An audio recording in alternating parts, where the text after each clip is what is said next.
Hey guys, welcome back to the channel. This is a story about what if Naruto joins Fairy Tail S rank.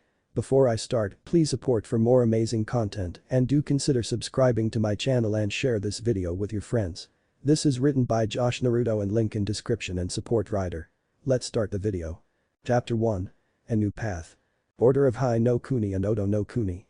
Two boys, each 13 years old, stared across from each other as they stood within two statues, to be more precise, the craters they had formed on the side of the statues. These statues were replicas of Hashirama Senju and Madara Uchiha in memory of when they had fought for control of the village. In that battle, the Kyuubi had been present for most of it under Madara's control, however despite the high advantage, Hashirama had come out of it victorious and Madara was believed to have died. In memory of their battle, two giant statues were built on opposite sides of the waterfall, Madara on the left, the side of Odo no Kuni, and Hashirama on the right, the side of Hai no Kuni. However, now these two boys had practically destroyed the valley in their own battle. The first boy, Naruto Uzumaki, was a genin from Konohagakure, a member of Team Kakashi, and the third Jinchuriki of the Kyuubi. The first two being Mito Uzumaki, wife of Hashirama Senju, and the second being Kushina Uzumaki, Naruto's mother, though the young teen did not know this. The second boy was Sasuke Uchiha, one of the last surviving members of the Uchiha clan, an almost extinct clan. He too was a member of Team Kakashi. Naruto was a teen with a height of 4 feet 8. He had bright blue eyes and spiky blonde hair. However, Naruto's greatest physical characteristic was his whisker marks, passed on from the demon imprisoned within his mother at the time of his birth. Naruto's outfit consisted of an orange jumpsuit with blue on the upper shoulders area, as well as up and down the front, a white swirl with a tassel on the left side, a red swirl on the back, a big white collar, orange pants, blue sandals, and a blue forehead protector. Sasuke stood at the height of 5 feet, just a bit taller than Naruto. Sasuke had spiky black hair with a blue tint and onyx eyes. He had lighter skin than his older brother, Itachi, had. Like many other members of his clan, his hair hung over both sides of his face to roughly frame his cheeks. His clothing consisted of a blue short-sleeved shirt with a raised collar and the Uchiha crest on the back and wide arm warmers along with white shorts. At the moment though, both shinobi had altered their appearance due to special means. Naruto now looked more like a beast due to Kyuubi's chakra shroud enveloping him. Having the Kyuubi grant Naruto more of its usual chakra, it had enveloped Naruto's body as a bubbling chakra construct, taking on the shape of a one-tailed fox that had all the initial Jinchuriki form's physical traits, but the black rings that surrounded his more berserk-looking eyes were also present. In this form, Naruto could use his elongated, sharpened claws instead of his fists and run at greater speeds on all fours, making him more like a beast. The chakra itself in this form was noticeably denser, almost like having a mind of its own. Sasuke, who had been given a cursed seal by Orochimaru of the Sannin, had managed to access level 2 of it, changing his appearance greatly. The second level of the cursed seal had turned Sasuke's skin dark gray, his eyes yellow, lengthened his hair without losing its style, blue venom lipstick seemed to appear on his lips and gave him hand-shaped wings on his back that gave him the ability to glide and momentarily hover. You may be wondering why two teammates would be fighting to such lengths away from their home village. Well, the answer to that would be that Sasuke had left the village to gain power, seeing as how he didn't think he was getting it in the village to kill his brother Itachi. Naruto and a small team had been sent out after Sasuke, his team had been attacked by other shinobi and had no choice but to fight them, leaving Naruto with a mission to bring Sasuke home. However, as the battle pressed on, Naruto began to realize his friend was no longer his friend. Many would see Naruto as being dumb, stupid and overall a pain in the ass. To those who Naruto personally, they would see the true Naruto hiding behind a mask to protect himself due to years of abuse, both physically and mentally from the villagers due to his burden. Naruto was by no means a genius, but he was smart. He knew his father was the Yondaime Hokage, Minato Namikaze, all it took was creating a cage bunch and having it henge into the Yondaime and stand beside him. Simple as that. However, after bringing Tsunade Senju back to the village to be the Godaime Hokage, Jiraiya, or as he affectionately called him, Iro-Sennin, had revealed the truth to Naruto, including his mother, Kushina Uzumaki. However, Jiraiya didn't know a lot about Kushina, so Naruto was unable to learn that his mother was in fact the previous Jinchuriki of the Kyuubi. Now though, as Naruto stared across the expanse bridging the two statues, he could see only one of them was leaving alive today. As much as he wanted to somehow knock Sasuke out to follow through with his promise to Sakura, his third teammate, he could see Sasuke was aiming to kill him and he had too much left to do than to simply die at the hands of his ex-friend. This is the perfect setting, isn't it, Naruto? Sasuke asked over the large gap, bringing Naruto out of his thoughts to glare at Sasuke with his slit eyes. Sasuke shook his head as he smirked. Yes, that's right, like I said. The time for talk is over. Well, finally it's ending this battle. Naruto simply growled at his former teammate, now knowing he had to attack with everything he had or all could be lost. Naruto held out his chakra-covered hand and began to pull chakra into the palm of it, forming an orb of chakra. "You're right, Sasuke, it's ending." One way or the other side of Naruto, Sasuke had grabbed his left wrist and aimed at the ground where it began to spark with lightning, before literally exploding with purple lightning, an effect of the cursed seal, turning the usual blue lightning into a more vile color. Both shinobi stared at each other before bounding out of their respective craters, soaring past the waterfall that ran between the statues, diving towards one another, their jutsu in their hands. Naruto's in his right hand, which was cocked back, and Sasuke's own jutsu in his left, also cocked back. As they finally neared one another, they thrust their hand forward, each calling out their respective jutsu. Rasengan. Chidori. As soon as the two just clashed, an explosion rocked the very foundations of the Valley of the End, causing the statues either side of them to crumble even more than they had. Blasts of pure chakra and lightning pulsed from the mixing of the two jutsu, sending shockwaves all around them. However, something happened to the two jutsu as they poured everything they had into it. Due to Naruto using every inch of power the Rasengan had, a sphere of pure black chakra began to form around them, solidifying, causing the waterfall to flow over it as it grew large enough to actually make contact with the walls and break them away. Inside the orb of chakra, Naruto looked at Sasuke's murderous expression and sighed, deciding to push everything he had into the attack. With a loud roar, Naruto pushed against Sasuke with the Uchiha copying him. However, that seemed to be the breaking point as cracks began to run along the outside of the large orb of black chakra until it exploded. The very same chakra shot up to the sky, parting the clouds whilst also destroying the Valley of the End at once. And just like that, it was gone in the blink of an eye, leaving nothing behind besides a war-torn valley, shreds of clothes, orange and blue and spots of blood. Neither Uzumaki nor Uchiha were there. Unknown location. White expanse. A raspy voice spoke as Naruto blinked rapidly to clear his vision as he pushed himself up from his prone position. Looking around, still slightly dazed, all he could see was white. Not even walls or a door, simply white space as if there was no ending. What the hell is this? He asked himself as he slowly pushed himself off the ground. Wait, ground. Looking down, his eyes widened as just like everywhere else he looked it seemed like there was no solid ground, just space. Though the fact he was walking said there was something keeping him up. "Maybe we can help you." Naruto immediately spun around at hearing the female voice, and once his eyes lay upon the people before him, his jaw dropped. Three beautiful women stood by each other. The middle woman had the appearance of a 30-year and was the perfect image of a goddess, standing at 5 feet 7 inches tall, weighing approximately 110 pounds. Though of relatively slender build, she was nonetheless well-toned, curved and feminine. Her skin was rather fair, though it did possess a slight olive tint to it. She had very long, down to her lower back, straight white hair. She garbed herself in an azure blue kimono, oddly befitting the white hair that spilled down the opening at the back. Her blue eyes shone with amusement as she looked at him. On the right was a similar dressed woman, a slender body as the kimono pronounced her curvy body, though she left the top more open, revealing more of her large breasts. Her skin was slightly more tan than the middle woman and had long red hair flowing down her back. Her eyes though were crimson and had pupils almost looking like slits. She too stared at him with something akin to amusement and mischief. The woman on the far left too was similarly dressed as her friends, though while she wasn't as curvy as her friends, she still held the body of a goddess and even gave off a regal aura. She had night black hair that framed her face perfectly and also fell down her back. Her eyes were also black as she stared him with a small smile. Naruto though, stared at them each with a raised eyebrow. "Who are you people? And what the hell is this place?" he asked, deciding to just be blunt. The middle woman stepped forward with a smile. "My name is Amaterasu, the sun goddess." On my right she gestured to the black-haired woman. "Is Tsukiyomi, the moon goddess." And finally on my left she gestured to the woman with red hair.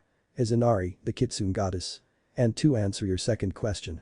This place is the place between planes of existence. The now identified Amaterasu explained. Naruto looked at each of them with a raised eyebrow before sighing. "Right. Let me guess you're here to guide me to hell. So I'm dead then?" he asked them. "Why would you go to hell?" Amaterasu asked, wondering why the young man thought that. "I don't know." Naruto shrugged. "Maybe it's because I housed the Kyuubi and knowing my bad streak of luck, I'd have to pay for its crimes, slaughter and whatever else it did because it's a part of me." To Naruto's confusion, Inari laughed at his explanation before sobering up. "I'm the queen of all kitsune, including the Kyuubi, and I can assure you the Kyuubi is no more," she told him, making him wide-eyed. "However, just because it's dead does not mean its power is gone." Naruto didn't reply straight away and instead looked down at his stomach, pulling his jacket up and channeling chakra into where the seal would be. A moment longer and no seal appeared, taking a gulp of air as he realized what this could mean. I don't understand, I thought if I die, it dies and vice versa. He asked the Kitsune goddess. First off, I'll tell you that you now hold the Kyuubi's chakra for yourself. Inari pointed out before carrying on with a grin, revealing a set of fangs. Now to explain, when you're in the Uchiha's attack met with each other, it grew too powerful until somehow tearing a hole in the very fabric of reality. Even the three of us don't understand how this came to be, but it's clear the techniques you two sued and the enhancements to them clearly had a side effect. The hole in reality pulled you and the Uchiha, ripping you apart, molecule by molecule. The Kyuubi, sensing you was going to die, which would result in it dying itself, tried to force as much chakra as it could into body to survive. However, the poetic irony of this is that instead of the Kyuubi surviving, it destroyed itself by giving you everything it had by accident, out of desperation, until he was left defenseless and simply ceased to exist. Inari explained completely. Naruto frowned in thought at the explanation. If I have the Kyuubi's chakra and it no longer exists, does that make me a demon? He asked them seriously. No. Tsukiyomi answered him with a soft voice. But there was a side effect to this transference of power. She pushed almost dramatically as her sisters glanced at her and Naruto. You're immortal. Eh? Naruto asked dumbly. He gulped his thought of being immortal. What do you mean by immortal? Amaterasu sighed and began to explain. You gained everlasting youth, which is another name for immortality, in the sense that you will stop aging once you the 20-year-old mark and therefore cannot die from old age. However, you can be killed through other means, such as severe injury, very severe injury. She paused, tapping her chin with her finger. You will be able to take a lot of damage, you could be stabbed and still keep going, you will heal much faster, almost instantly, but should you be beaten, then there's no coming back from that. I see. Naruto muttered, clenching fists. Should I see this as a gift of a curse? Being able to help my loved ones much easier, or having to watch everyone die around me whilst I stick as a 20-year-old? He asked, gritting his teeth. Kid, we know immortality can be a hard burden to bear. Inari spoke up with a slight growl. But when has having a burden ever stopped you before? Naruto sighed as he closed his eyes, absorbing everything as much as she could. What does this mean for me then? Why am I even here? He asked, opening his eyes. Amaterasu sighed heavily at this. You will need to leave your world, as it is now you can no longer maintain a physical body in your world due to your very existence, mind, body and soul being ripped from it. These are the laws that predate even us. We can do more than simply lead you to where a greater destiny awaits you and train you to be ready. She spoke solemnly, knowing how hard it would be for the young teen. Naruto stared at her in horror, anger and distress. Never seeing his friends again. Never returning home. Never being Hokage. Was this all his life held? Pain and loss. So that's it, huh? I get played a bad hand when I was born, and since them all I'm good for is being the whipping boy for pain and loss. Wow, you guys are really making me motivating to just being a bigger pawn for whatever game it is you guys are playing. He said, sarcasm literally dripping from his tone. Amaterasu sighed once more and her sisters let her do the speaking, much to her annoyance. Naruto, I can understand where you're coming from. But you can also look at this a good thing as well. You will be able to start a new life in Otherworld, start from scratch, leave all burdens of being the Jinchuriki of the Kyuubi behind and be your own man. I won't go and say everything will work out for the best because frankly I'm no seer, I'm a sun goddess and I can't see the future. But what I can see is darkness lurking in the new world you will be going to. Whilst there, you can make new friends, find new loved ones and even have some lovers. She smirked as he blushed but was glad he seemed to be cooling down. Naruto sighed in resignation, choosing to ignore the lover's bit even if his cheeks were red. You mentioned you train me. How? And what in? He asked, wanting to know the specifics before anything else happened. The world you will be going to will be dangerous and you'll need to be powerful. I will be teaching you how to be a god slayer and to use what I like to call the white flame of Amaterasu and other techniques, but we'll explain about those later on. Amaterasu explained with a grin at how powerful Naruto would one day be. God slayer? Naruto asked confused, something that was happening a lot lately. What's that? We'll explain it all fully when we leave your world for good and take you where you're meant to be. Tsukiyomi answered with a sigh. Naruto went wide-eyed, realizing he would never see anyone again and turned to Amaterasu with a pleading look. If we're leaving this world, can I say goodbye to one person? Please, just give me this one thing. He pleaded. Inari sighed. Who do you want to see? She asked, getting ready to send him down to his world for one last time. The one person I see is a mother. He answered simply. Fine, but I'll only be able to send you down there for a short time, you won't have your physical body, so you'll be more like a spirit. Don't take too long. Inari explained and with a wave of her hand, Naruto vanished. Are you sure this is okay? Tsukiyomi asked with a worried frown. Yes, Naruto needs to say goodbye to give him some closure. He's going to have a difficult life ahead of him where he's going. Amaterasu explained with a smile. Besides, he isn't the only one who needs closure. Tsukiyomi and Inari remained silent, simply waiting to take Naruto to the new world. Hai no Kuni. Hanahagakure. Hokage residence. When I got there, it was like a war zone. However, there was no sign of either Naruto or Sasuke, there was the chakra residue of the Kyuubi and Sasuke's cursed seal all over the place. It was like they had just vanished. For all we know they could be dead. Kakashi explained to Tsunade, who was holding her head down, and if Kakashi had to guess, she was holding her tears in for when he left so she could cry later over the death of the son she never had. I see. Was all Tsunade could possibly say whilst gripping a piece of Naruto's clothes that Kakashi's Pakin had picked up for proof there had been a battle. Kakashi bowed his head solemnly at the potential loss of two of his students. I'm sorry Tsunade-sama. I should never have taught Sasuke the Chidori. I never knew he would use it against his teammate. He apologized, ashamed of teaching an assassination jutsu to a mentally unstable young boy with only revenge on his mind. No, I should never have sent a team of genin after that Uchiha. Tsunade gritted out, practically spitting out the name Uchiha. I should have never sent Naruto. She murmured almost lifelessly. You're dismissed Kakashi, I know being here is the last place you want to be right now. Kakashi bowed his head once more. I'm sorry Tsunade-sama. He apologized once more before leaving in a puff of smoke. As soon as he left, Tsunade let the tears fall, splashing onto the desk as she hiccuped, gripping the last remaining piece of clothing of Naruto's clothes. Damn it Gaki, you weren't meant to die. You was supposed to get strong and take the hat from me. She murmured and inwardly cursed the necklace she had given him and then herself for giving it to him. Wow, tears for me, I don't know what to say. Her head snapped up in shock at the familiar voice and her eyes widened even further when she saw Naruto standing on the other side of her desk, looking just like he did after the battle with Sasuke. Like he had been beaten to death and stabbed repeatedly. Naruto, she asked tentatively. Is that really you? Naruto smiled, almost sadly. Yup, it's me. He gave a nod. Before Naruto could stop her, she had already jumped over the desk and rushed to hug him. Just before she reached him he closed his eyes as he felt her pass through him. Tsunade herself blinked in shock as she seemed to phase right through the smaller blonde, causing her to stumble in order to stop and turn around to see Naruto's body flicker and ripple as if he wasn't really there, but just a mirage. What? Tsunade asked, confused as hell at what was going on. Sorry, I should have warned you before you tried that. Naruto apologized, scratching the back of his head sheepishly. He sighed though when he saw Tsunade still looking at him in shock and confusion.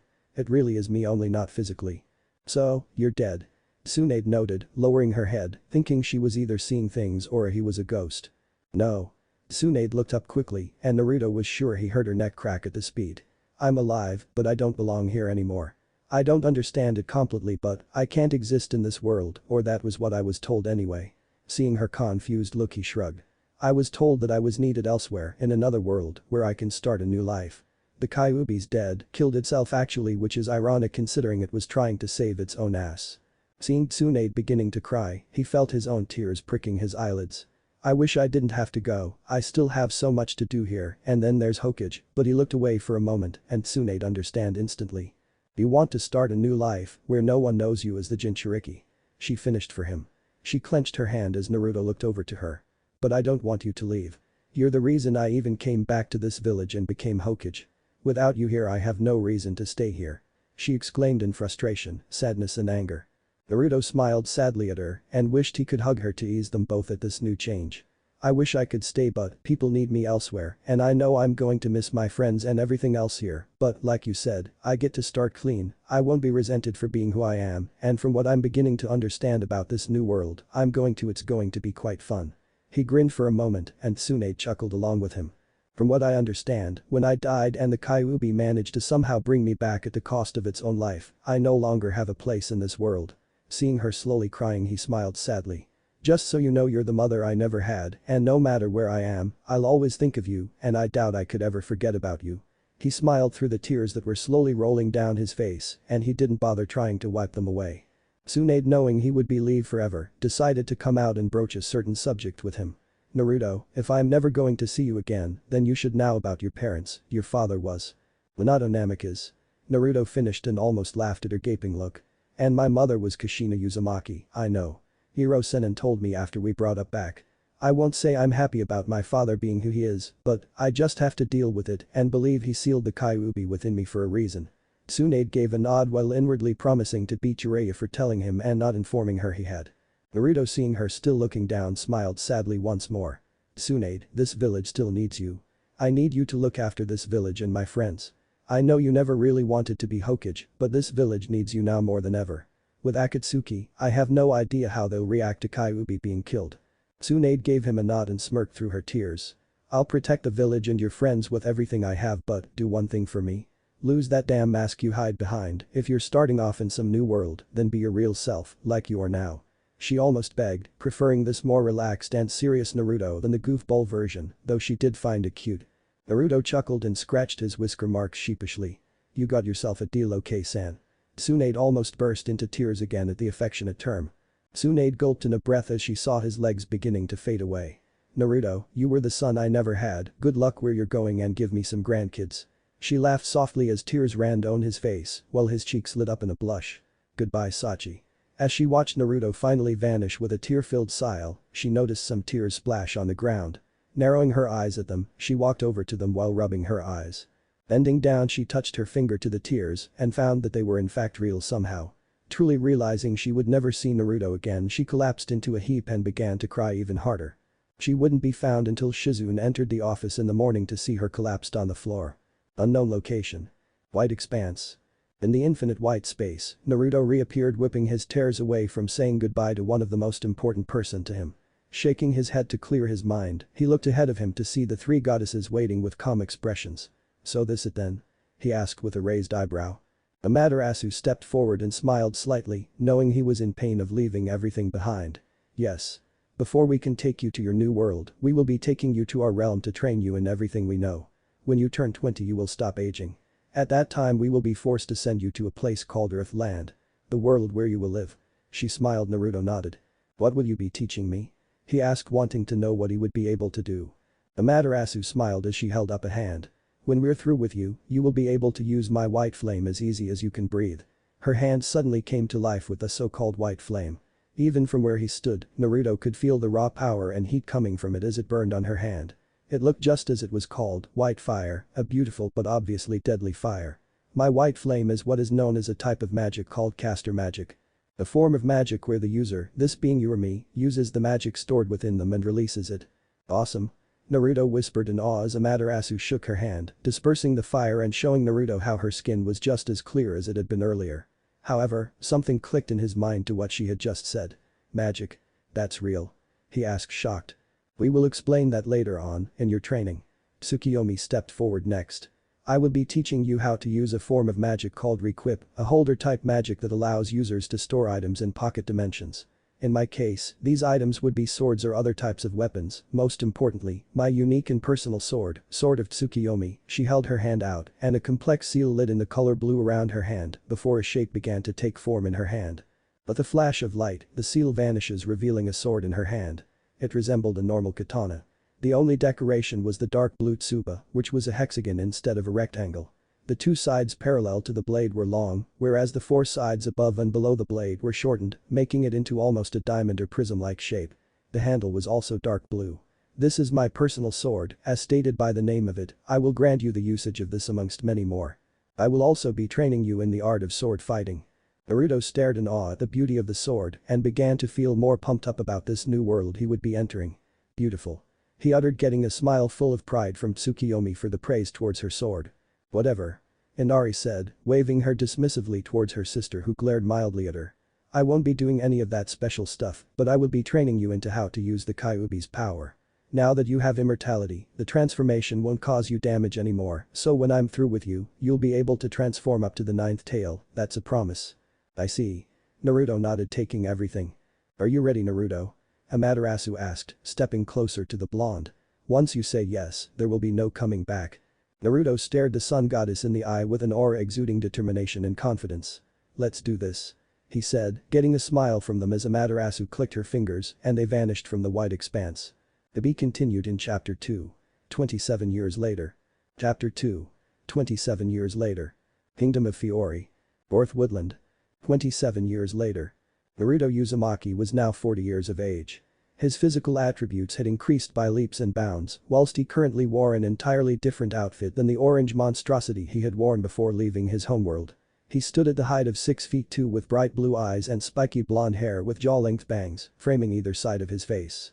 Naruto's outfit mainly consisted of a white sleeveless long jacket with crimson trimmings over his chest, around the edges and hem with no shirt underneath, displaying the necklace of the Shodai Hokage, a turquoise gem with 2 small silver balls either side. He also wore a long hakama in white that went down to his ankles, wrapped around his hakama acting like a belt was a long crimson sash that had the loose ends to dangle down. He also wore white sandals and located at the top of his right arm, just below his shoulder was the fairy tale's crest in pure white with a crimson outline. In front of Naruto was what he would call a pain in the ass, but to others they would call it a demon. "I don't have time for this." He muttered to himself. He cracked his neck. This job was supposed to be simple, save a couple villagers from a demon, easy money if I say so myself. They neglected to mention the demon was in fact a 35 feet horned beast that breathed fire.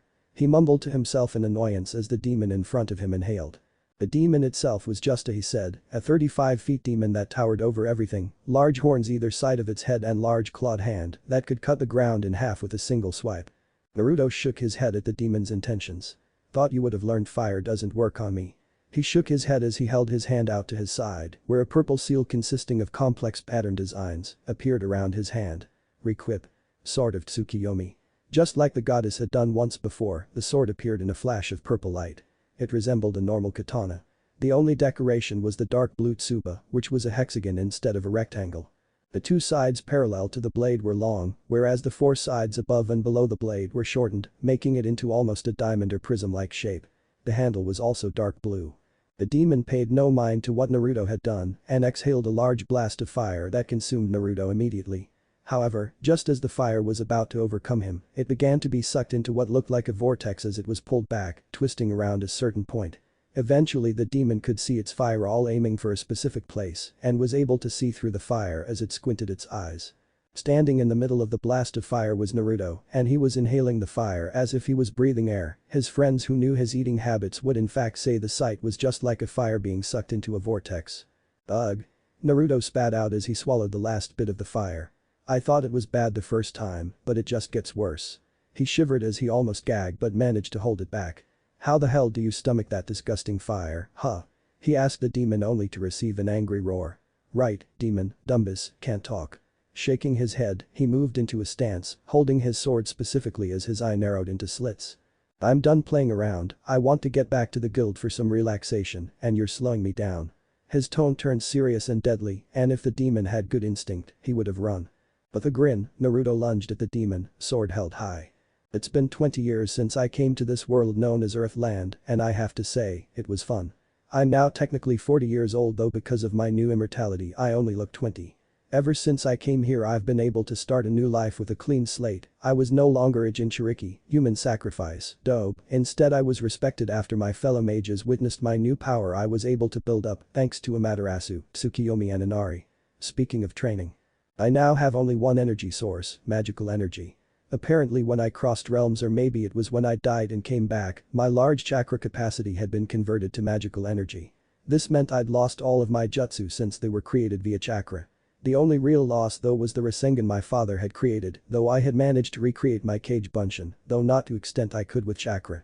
Anyway, for the 7.5 years I was with the 3 goddesses, I trained till I drop. Amaterasu was a slave driver though considering how hard it was to actually learn her form of lost magic, it's no surprise. I had managed to eventually learn and master, to an extent, the white flame of Amaterasu and became what was known as a god slayer. However, before I had left their realm of existence, she had warned me to only use the magic in dire need or when I had no choice. She had then explained that there was another form of lost magic similar to my own called Dragon Slayer magic, which was incredibly rare, but the lost magic I had been taught was almost non-existent and there was no telling of who would try to gain such power.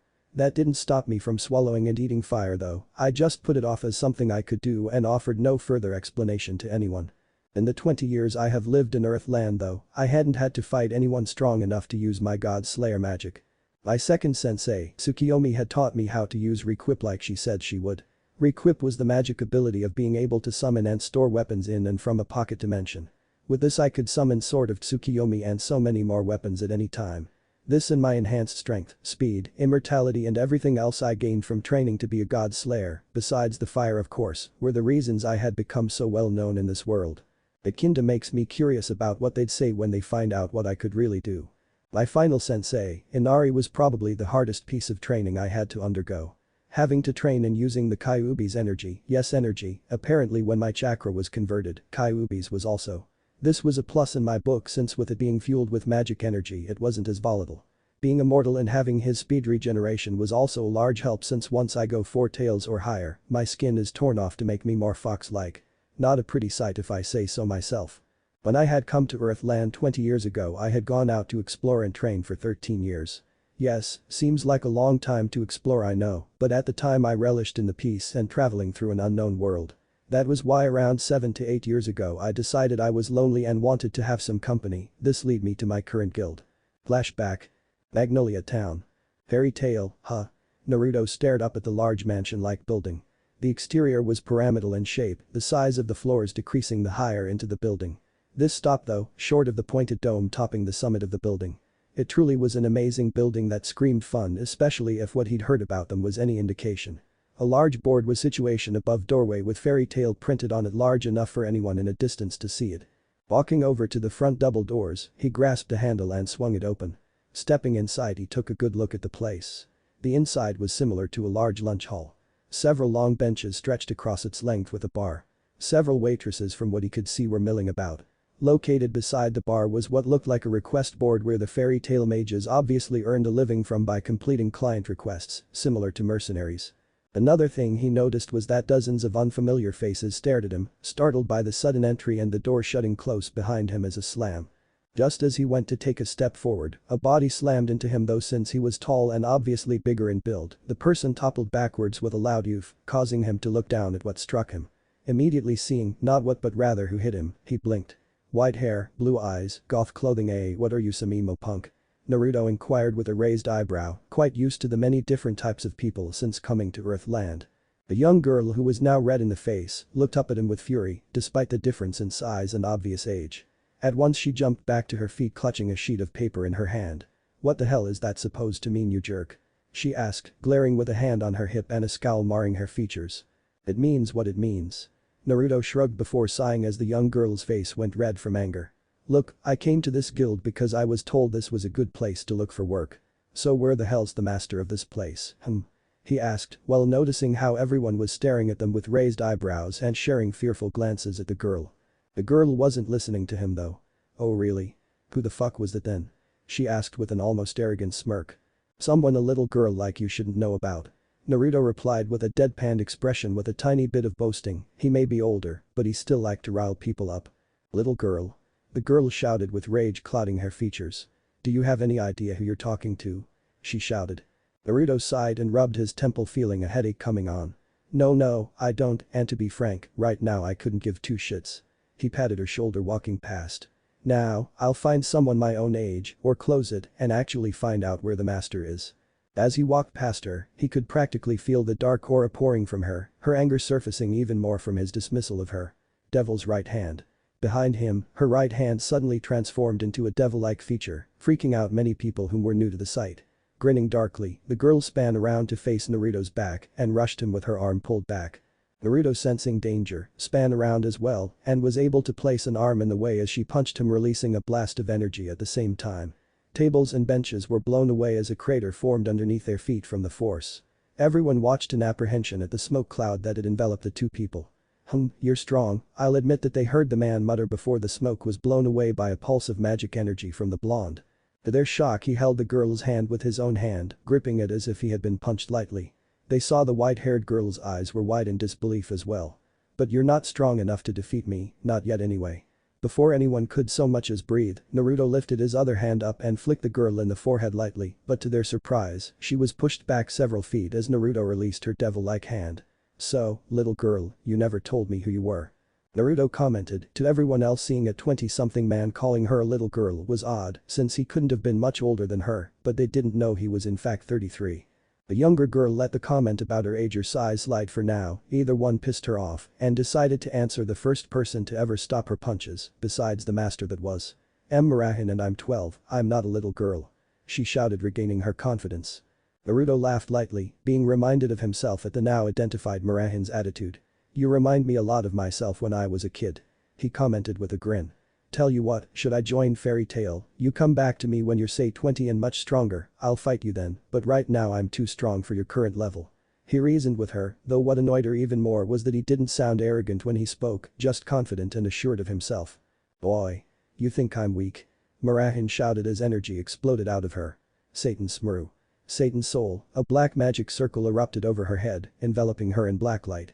As the aura faded, it revealed Murahin in a form that most could easily recognize as her devil mode. Large elf-like ears, devil wings, a tail, claws and a scar on her right eye, showing off her demonic look. Naruto frowned at the strange sight, but held his ground as the black miasma faded away into nothingness. When he could see, Naruto frowned. He had not expected something like this. Maybe she was stronger than he had anticipated after all. What in the hell is that? He muttered to himself, though Murahin heard him. The young man with white hair and tan skin swallowed nervously. "Oh boy. Sis is getting pissed," he muttered to himself in slight fear. "Take over." Murahin grinned fearlessly in reply. "You know, demon skin is the second strongest in defense and attack. Let's see you stand up to this." Without another word, she flapped her wings and struck her tail at him, which he moved his head out of the way in time for. Since he was so used to pain, he barely took notice of the cut on his cheek from the attack, though Murahin did and was about to grin victoriously until the cut healed over instantly. What the fuck was that? I've never seen healing like that before, what or who the fuck is he? Kinda like my Kyuubi transformations, Naruto noted absently to himself as he grabbed the tail and yanked on it, bringing Murahin to him. Before she reached him though, she vanished in a burst of speed. Trusting his battle instincts better than his eyesight, he looked up in time to see Murahin charging up a ball of dark energy. With a sigh, Naruto held his hand out. A seal circle appeared in front of his hand. "I'll entertain you for now." Riquipe long katana appeared in his hand with a flash. Sword of Tsukiyomi. He gripped the sword as Murahin finished powering up her attack. "Soul extinction." Murahin shouted, thrusting the orb of dark energy down at Naruto. Everyone in the guild began to run to the far edges to avoid the conflict of the two. With a swing of his sword, Naruto slashed upwards, releasing a long blade of energy to slice through the orb of energy, splitting the orb into two splits, each hitting the ground either side of Naruto, kicking up the wood flooring and blowing benches and tables away for the second time. "This is getting tiresome," Naruto muttered as he looked up at the wide-eyed Murahin after watching him cut straight through her technique like a knife through butter. "I told you before, Mira-chan, get stronger and then fight me." A seal appeared around his sword and once it vanished, so did the sword. Who the hell is this guy?" Mikao interjected. "Your guess is good as mine." Wakaba shrugged helplessly. "To have this guy treat sis like a weakling, he's gotta be pretty damn strong." The same young man with white hair and tan skin. "Oi Elfman, she's getting pissed again." Another mage shouted in worry. The now mentioned Elfman looked over to see his sister soar downwards at the blonde who just stared in a bored manner. Before she could reach Naruto though, a giant hand grasped her in midair, halting her and causing Naruto to look up at a towering dark and demonic figure that was several times larger than him both. "What is going on here?" The creature's voice boomed through the guild's hall. "Mira-chan, you need to watch that anger of yours." The demonic creature said with a sigh as it placed the now shivering and fearful Murahin on the ground where she returned to normal. Master?" Murahin started in fear, looking up at the looming figure. "Master?" Naruto muttered before raising an eyebrow. "You're the master?" he asked a fearsome creature incredulously. The master turned his eyes to the blonde. A newcomer?" he asked. "But of course. Now, I was wondering if I would ever meet you. Just let me fit into something more comfortable." Naruto looked upon him in shock as he suddenly grunted while shrinking down to a much smaller size and revealing himself to be an extremely short man. He had black eyes and was growing bald with only the outer rims of his head containing white hair. He also had a thick white mustache. His member stamp was located on his chest. "What kind of magic is that?" Naruto thought in shock. "I'm Master Makarov. Nice to meet you." He waved at Naruto before jumping onto a table to be eye level with Naruto. Everyone else around the guild began to move around them, wondering what was going on as Murahin stayed in place close to Naruto. "So, Naruto, it's nice to finally meet you." Naruto's eyes widened in surprise at that. "You know my name, even though I never mentioned it since I've come here," he pointed out with a raised eyebrow. Makarov laughed before pulling out a book from somewhere. "It's hard not to know you." And being one of the guild masters and one of the 10 wizard saints, he turned deadly serious. "I need to know people like you." Naruto frowned as a guild member held their hand up. Master, what do you mean by people like you?" the person asked. "S-class mages of course." Makarov chirped out with a laugh as everyone's jaw dropped, none more so than Murahin's, whose face went to Shen, realizing she had picked a fight with someone so strong. Makarov calmed down and coughed to get everyone's attention. Naruto Uzumaki, S-class mage, alias the Immortal, said to be able to survive after being stabbed in the heart. Currently 33 years old, hasn't aged a day in over a decade. And rumored to have never lost a battle. Makarov smiled as everyone in the guild was currently gaping, having heard of a person called the Immortal all over Fiori. From what they heard, he was a good guy but very powerful, obviously considering his class, but despite being good he was still to be feared. I always found the Immortal to be a bit too blunt and simple, to be honest. Naruto shrugged. I hadn't realized I'd become so famous though. He looked at the master with such piercing eyes that the old man knew if he hadn't been such an experienced mage, he would falter under the stare. I'm not stupid, you know more than what you're telling, but that's all you're telling them. I like to keep things a secret. After all, if my allies don't know, then how can my enemies?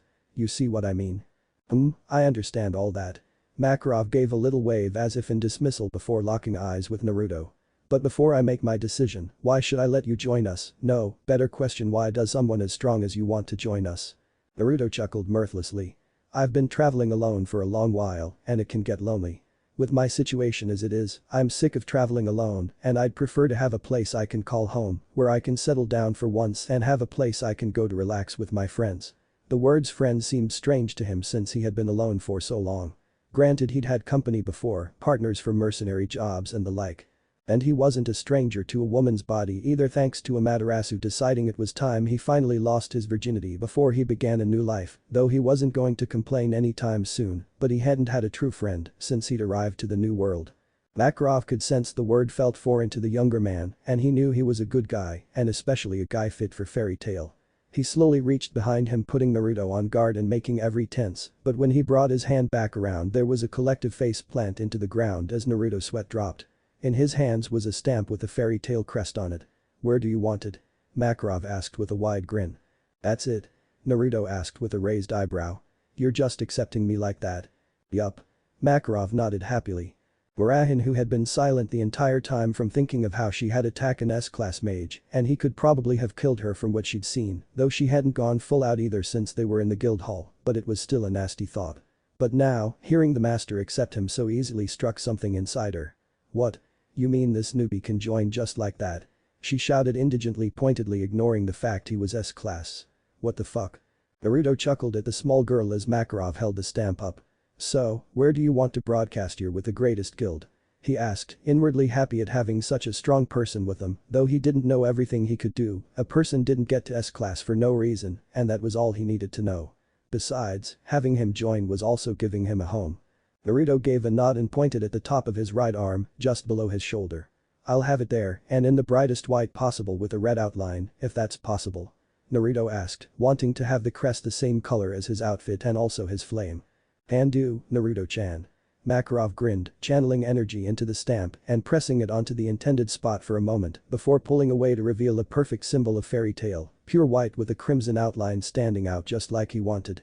Looks great. Naruto grinned, happy to be accepted into the guild and have a new home. As Makarov watched some of the fairy tale mages welcome Naruto into the guild, he frowned and thought. His magical energy was similar to Natsu's, but different at the same time. It felt more raw and potent. Hell, it felt as if a dam was holding it back, and if it was knocked down or opened up, then it would all come crashing down on us. He's a mystery indeed. Flashback end. Ever since I've joined the guild, things have been a bunch of fun. I have true friends I can count on now. I wouldn't give it up for the world. Naruto yanked his sword free from the demon's head and pulled a face at the blood on his blade. Giving it a shake, the blood was flung onto the grass before he sent the sword back into the pocket dimension. Cracking his neck, he looked up as the sun was beginning to disappear in the distance. Is it that late already? He thought before he heard footsteps behind him. Naruto, are you finished? He grinned as he turned around to face his female companion. She was a beautiful young woman with long scarlet hair and brown eyes, though her right eye was actually artificial. She had a slender figure he would describe as simply amazing, and like most females he knew recently, she had large breasts. She wore custom-made armor by Heart Crew Smiths, a blue skirt and black boots. She was currently wielding her sword. Urza-chan, really, you have so little faith in me? He asked in mock hurt, holding a hand to his chest. Urza gave him a look, though her lip twitched as she held out her sword, and just like with Naruto's swords, hers vanished in the way of a magical seal. That's a pointless question and you know it. she said bluntly, knowing he was joking but deciding to answer anyway. I trust no one else more than I do you. She said honestly, a small smile forming.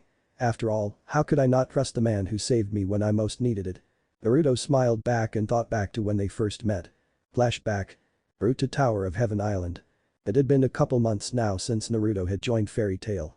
Mirahin still liked to pick fights with him, whether it was because she saw him as some rival or she just wanted to kick his ass, he didn't know. Though most of the time it was her sister Lysana and big brother Elfman that usually dragged her away before she could hurt herself.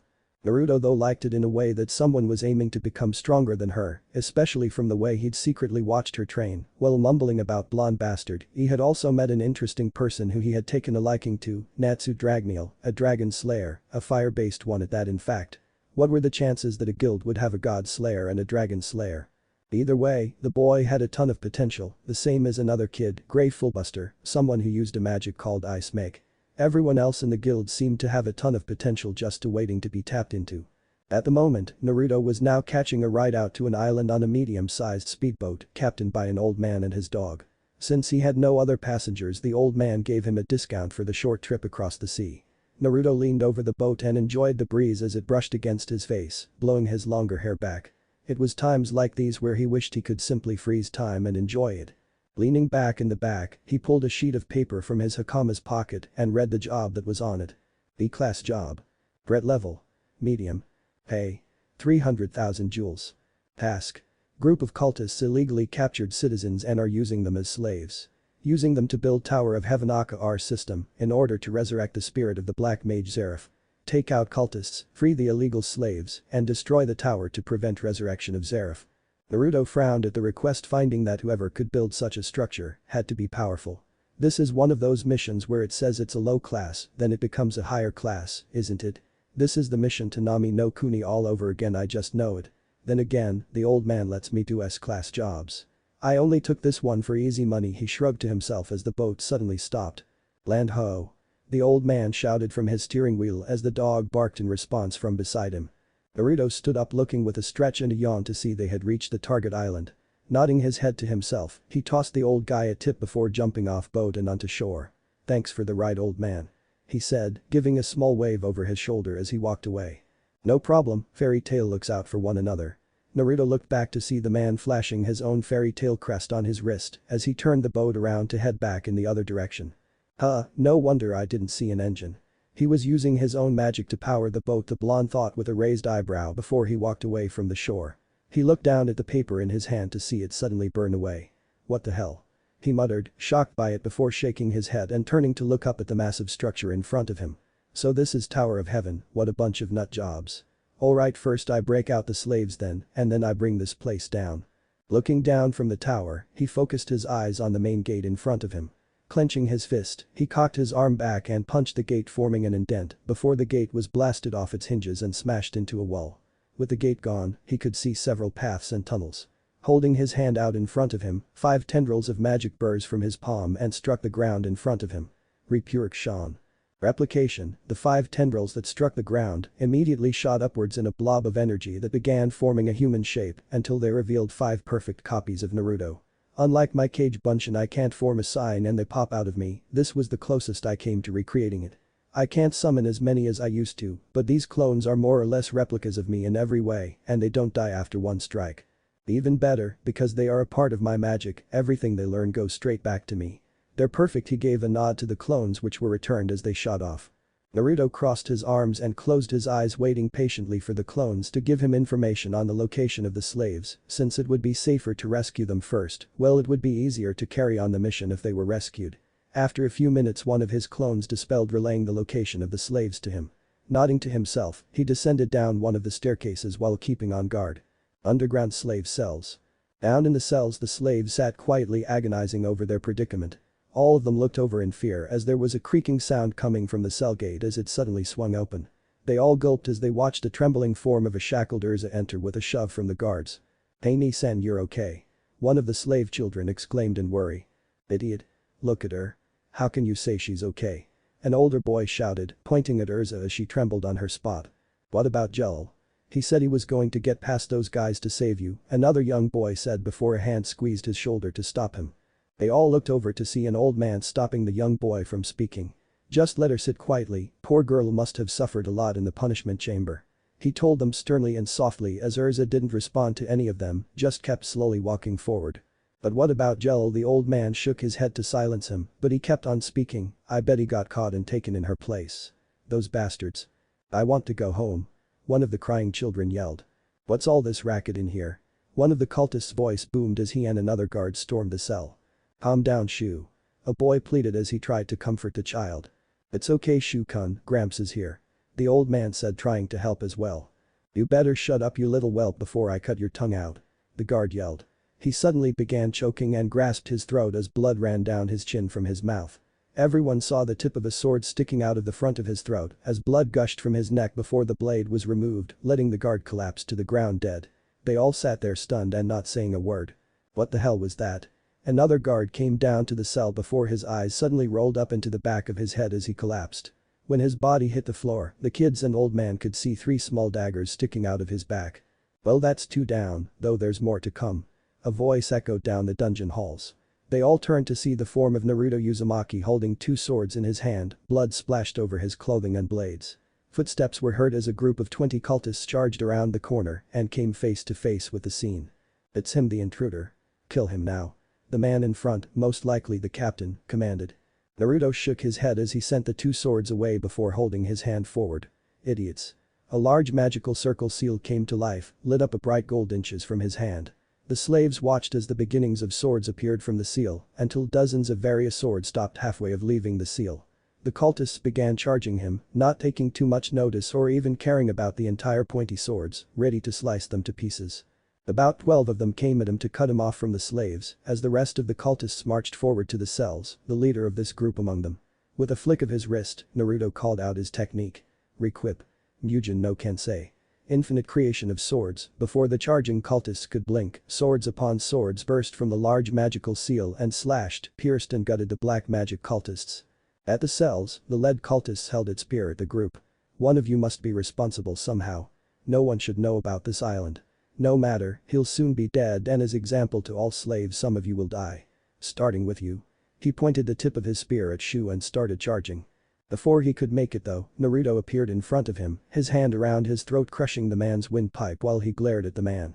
"Attacking kids who can barely stand, huh? You must be so fucking proud of yourself." With a yell, he chucked the man down long hallway where he smashed into the wall that soon fell on him as it crumbled. The other cultists stared in fear at the brutal strength he showed. He turned to the slaves behind him who was looking at him in awe. "Boy, you guys just gonna stand there or are you going to fight for your freedom? These guys are nothing but cowards." He yelled back at them while ducking a stab before landing a kick that sent an enemy flying. He didn't want to freak the kids out by getting stabbed and still fighting with a sword through him. It may make them think twice about him and cause them to freeze up.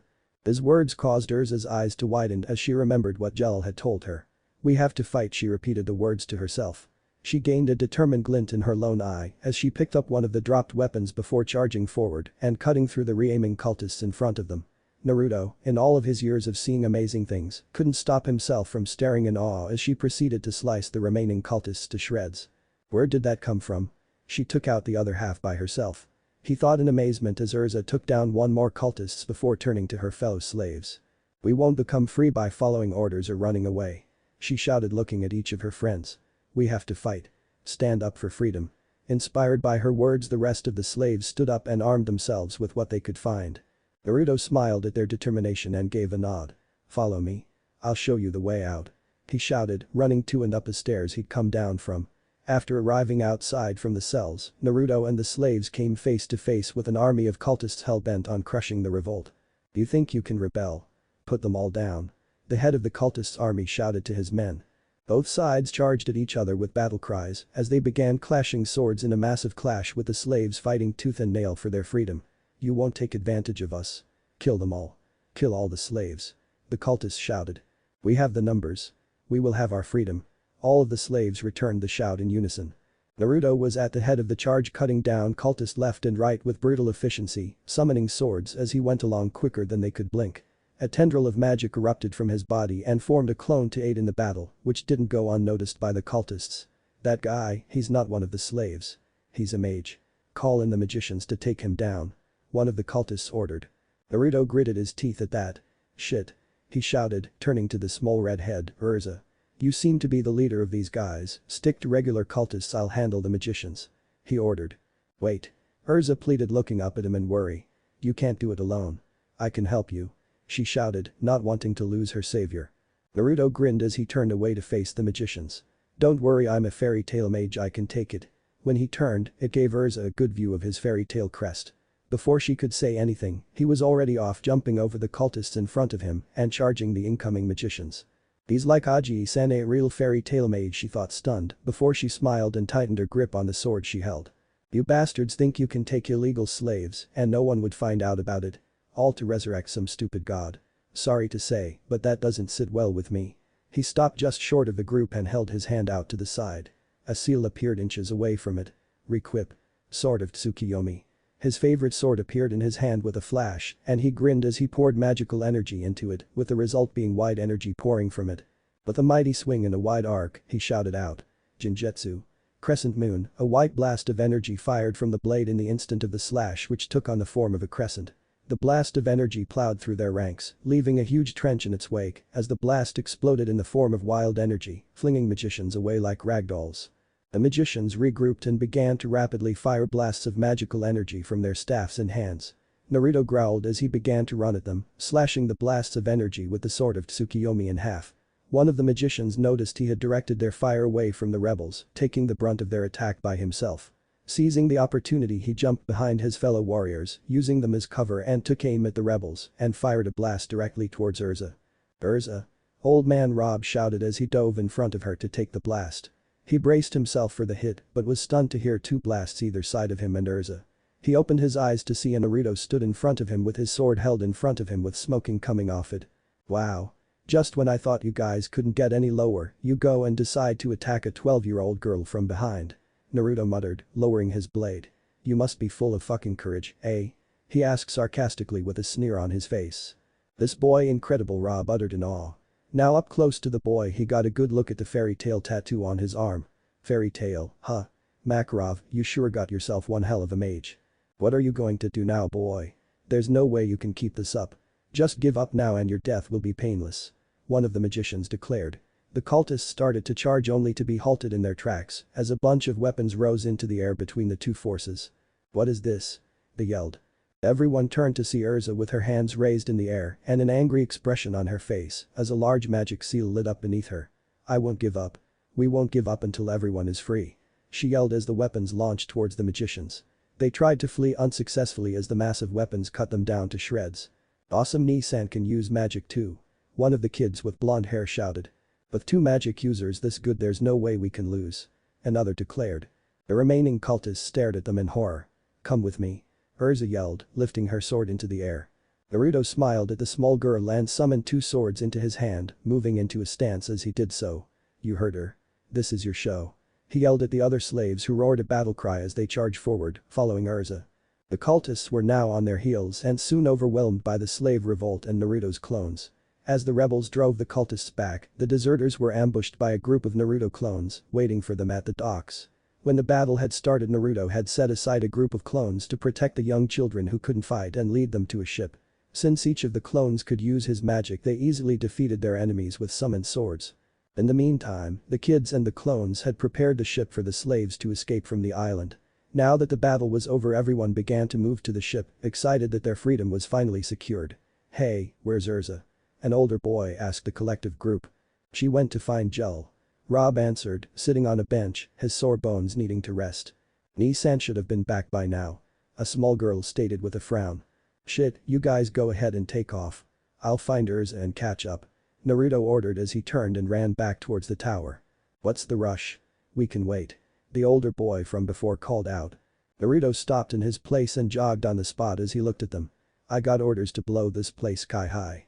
It wouldn't do any good for you guys to be around when that happened. Don't worry, I'll make sure that she's safe. He told them before taking off, leaving nothing but a breeze in his wake. Alright, then good luck. Rob yelled to the empty air, knowing somehow that Naruto knew. When Urza had arrived at Jell's location, she'd freed him from his restraints, but she had then noticed that something was off. He started spouting nonsense about how true freedom was right here and he wasn't leaving. He then used some strange magic to kill some cultists that had been beaten and were barely clinging to life. She had pleaded with him to run away with her and explained how all of their friends were waiting for him, but then he started ranted about Zareth and completing the tower. She thought he was acting strange because he was tortured and declared that they were leaving. He then turned on her. Jelal had lifted his hand and released a blast of magic, sending her crashing through a wall and into a large cavern before she landed skidding along the ground. She rolled over onto her stomach groaning to look at her friend who'd gone mad. Go ahead, if you want to leave so much then go ahead on your own. However, the rest of your friends will stay here with me to finish this tower. I won't be like them ruling through force and fear. I will give them clothes, food, and the privilege of working for the great mage Zareth. He proclaimed with a crazed look about him. What are you talking about? Everyone is waiting for us. No one will come back to work here. Open your eyes Jelal. She was silenced by Jelal lifting up his hand and used his dark magic to choke her. I don't need you anymore. As a reward for getting rid of those nuisances I won't kill you. You can go and find your fleeting freedom he sneered at her, a look that didn't suit a 12-year-old. Jelal she gasped out, feebly grasping at her throat. I'll trust you not to speak of this to anyone. If the government were to find out about this Tower of Heaven plan, everything would be ruined. I would have to destroy the evidence of this tower and eliminate all the workers. You can never return here. If you do I'll start killing all your little friends. How about I start with Shu or even better that old man you're so fond of? Ha ha ha. He cackled with evil laughter as he tightened the grip on her throat. No, she gasped out with tears pouring from her eyes. That is your precious freedom. Live on with the lives of your nakama resting on your back Urza. Ha ha ha ha. Jelal cackled with made glee only to be blindsided by a punch to the face that sent him flying into a wall. Not in this lifetime asshole. She's already free. A voice declared. Jelal scrambled to his feet to see the sight of Naruto holding a crying Urza to his chest. His eyes were narrowed and slid as he glared at him. Who the hell are you? What are you doing here? Jelal demanded. Me? I'm a fairy tale mage. What I'm doing? Starting a slave revolt, killing off cultists, destroying this tower, but for some reason since seeing this girl cry really seems to piss me off I'm going to be kicking your ass. Naruto answered as he moved to a section of the wall in the tunnel and placed Urza down. He gave her a small smile as she looked up at him. You stay here okay? I'm gonna take care of this guy and then make sure you get off this rock. She gave him a weak nod as Naruto stood up and began walking towards Jelal. Magic energy erupted out of Naruto as he held his hand out, a seal appearing before it. Rikwip Jaka. With a flash and the vanishing of the seal, a new sword appeared in his hand resembling a standard katana with a dark purple handle and a circular handguard. All of a sudden, the blade lit up with crimson fire, the sword's natural fire. The heat of it was so strong that the ground underneath it was actually melting away. Jelal took cautious steps back from the sword. What the fuck is that? He uttered making Naruto grin. One of my many unique swords. It even comes with its own fire too. Naruto grinned before stabbing the sword into the ground and smirked darkly. Menrikta. Ultra Dragon Fang Flame, beneath Jelal's feet, the ground began to shake and turn red. Before Jelal could react, a tower of flame erupted from under him, smashing into him and dragging his body through every level of the tower as the tower of flame soared higher. Naruto pulled the sword out of the ground, cancelling the tower of fire, and sealed the sword away before turning back to Urza and jogging up to her as the building began to collapse behind him. As he leaned down to pick her up he found that she was still conscious. Thank you she whispered before passing out in his arms. He smiled before running back out the way he came in as the tower began to collapse behind him. As he reached the end of the tunnel leading out he took a giant leap from the edge of the tunnel all the way to the shore. The tower behind him collapsed into one big pile of rubble. He looked back at the remains before shrugging and carrying on. Hey man. Nice job. A voice rang out. Naruto looked over to the origin of the voice to see the old man in the boat with his dog who gave him a ride out here. Old man. Hey you know what happened to the others? He asked with a raised eyebrow, indicating to the empty space that once held a ship. They're fine, took the cultist ship and hightailed it to the nearest town. The old man explained. That's good. Naruto nodded with a smile before looking down at Urza. Hey can you take her to her friends? He asked the old man. The old man shook his head in response. That old guy you saved earlier, Rob, he's ex-fairy tale. Gave up on magic years ago though, but that girl Urza, he said take her to fairy tale. It's her dream to be free and become a mage of fairy tale like he used to be. He explained. Naruto looked down at her, she's got real strength, don't worry I got it covered. Hey if he's fairy tale, he must have been responsible for the job showing up. That's why it vanished when I got here. Aw man that means there's no pay. He grumbled despite the fact he didn't really need the money. He said to report everything back to old Makarov. This should have been a government-sanctioned mission, so he'll take care getting you your pay. the old man explained, getting a grin from Naruto. Cool, well then, you mind giving me a ride back to land? Naruto asked the boatman. Not at all, hop on in, always nice to have some company, Rinko? The old man answered before grinning at his dog. Woof. Woof. Rinko barked in response. Naruto grinned as he hopped into the boat and sat on the side, still holding Urza to his chest. Urza woke with a stir.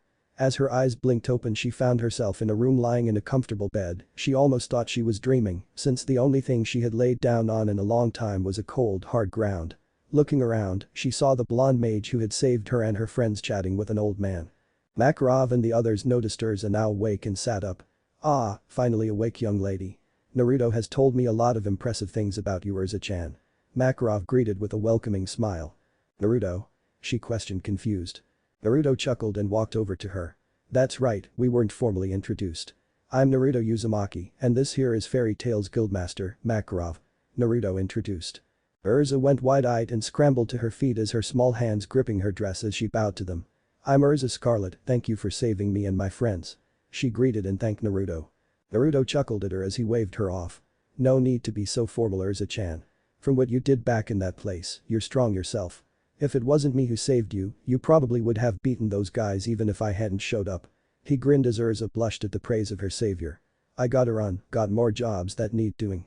The old man here will show you the ropes here. See you around.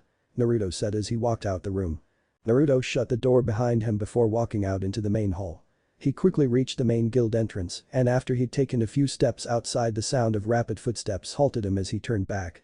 There she was, Urza Scarlet, running up to him with tears in her eyes. Wait. Take me with you. We can become strong together. After Jelil, I don't want to lose another friend. She pleaded as she ran up to him. Naruto smiled lightly at her in understanding. Bending down to be her height, he patted her head. Hey, you're not losing me. Old man Rob said that your dream was to be a fairy tale mage, right? So, it wouldn't be fair to you to drag you around with me while I finish my training and go on dangerous jobs. This place is awesome, so you'll make tons of friends, don't worry. I'll stop in often when I'm in between jobs, so you will see me a lot too, and eventually I'll be back here for good. He said, trying to reassure her. With a smile, he reached under his shirt and removed Tsunade's necklace and placed it around Urza's neck. Someone once gave this to me to show their hope and faith in me. That person means more to me than my own life. Now you can believe in me too. He proclaimed before giving her a kiss on the forehead. Urza stood there stunned with a huge blush on her face as Naruto walked away, waving back at her over his shoulder. Suddenly Murahin ran to the doors. Oh, where the hell do you think you're going? I never even got to kick your ass. She shouted with gritted teeth as Naruto ignored her. She then noticed Urza staring off into the distance at her nemesis with a dreamy smile on her face while gripping her new necklace tightly. What the hell are you looking at? Murahin sneered at the redhead. Urza snapped her head to the white-haired girl her own size and instinctively glared. None of your business. Urza snapped. Lightning bolts appeared between their eyes before they each turned away from one another with a HMPH. Flashback end. You were so cute back then as a little kid. Naruto grinned as he walked over to Urza, who was blushing at his comment. As Naruto walked towards her, he took notice of the many demons and creatures lying dead around them. So, you got all your own demons then? He asked, stopping in front of her, now taking notice of the large horn beside her. I take that as a yes. He muttered with a chuckle. Urza smiled at him as she patted the horn. Thank you for helping me, despite the job request only being a B class. She thanked him. Naruto shrugged with a grin. I was bored. Besides, I wouldn't want to be any other place. You're more pleasant company than Natsu or Gray anyway. He said with a shrug and the same grin. Urza raised an eyebrow at that, though her lip twitched upwards to a smile. Well then, would you like to accompany me at the village inn for the night? It's getting dark and I don't have to head back to the guild until tomorrow. And you're following Natsu to Harjan Town. I'd like one more night if it's not too much trouble.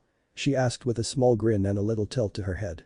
Naruto gave her a small smile and grasped the horn beside her. I'd love to. With his great strength, he picked the horn up and slung over his shoulder as they began to walk away.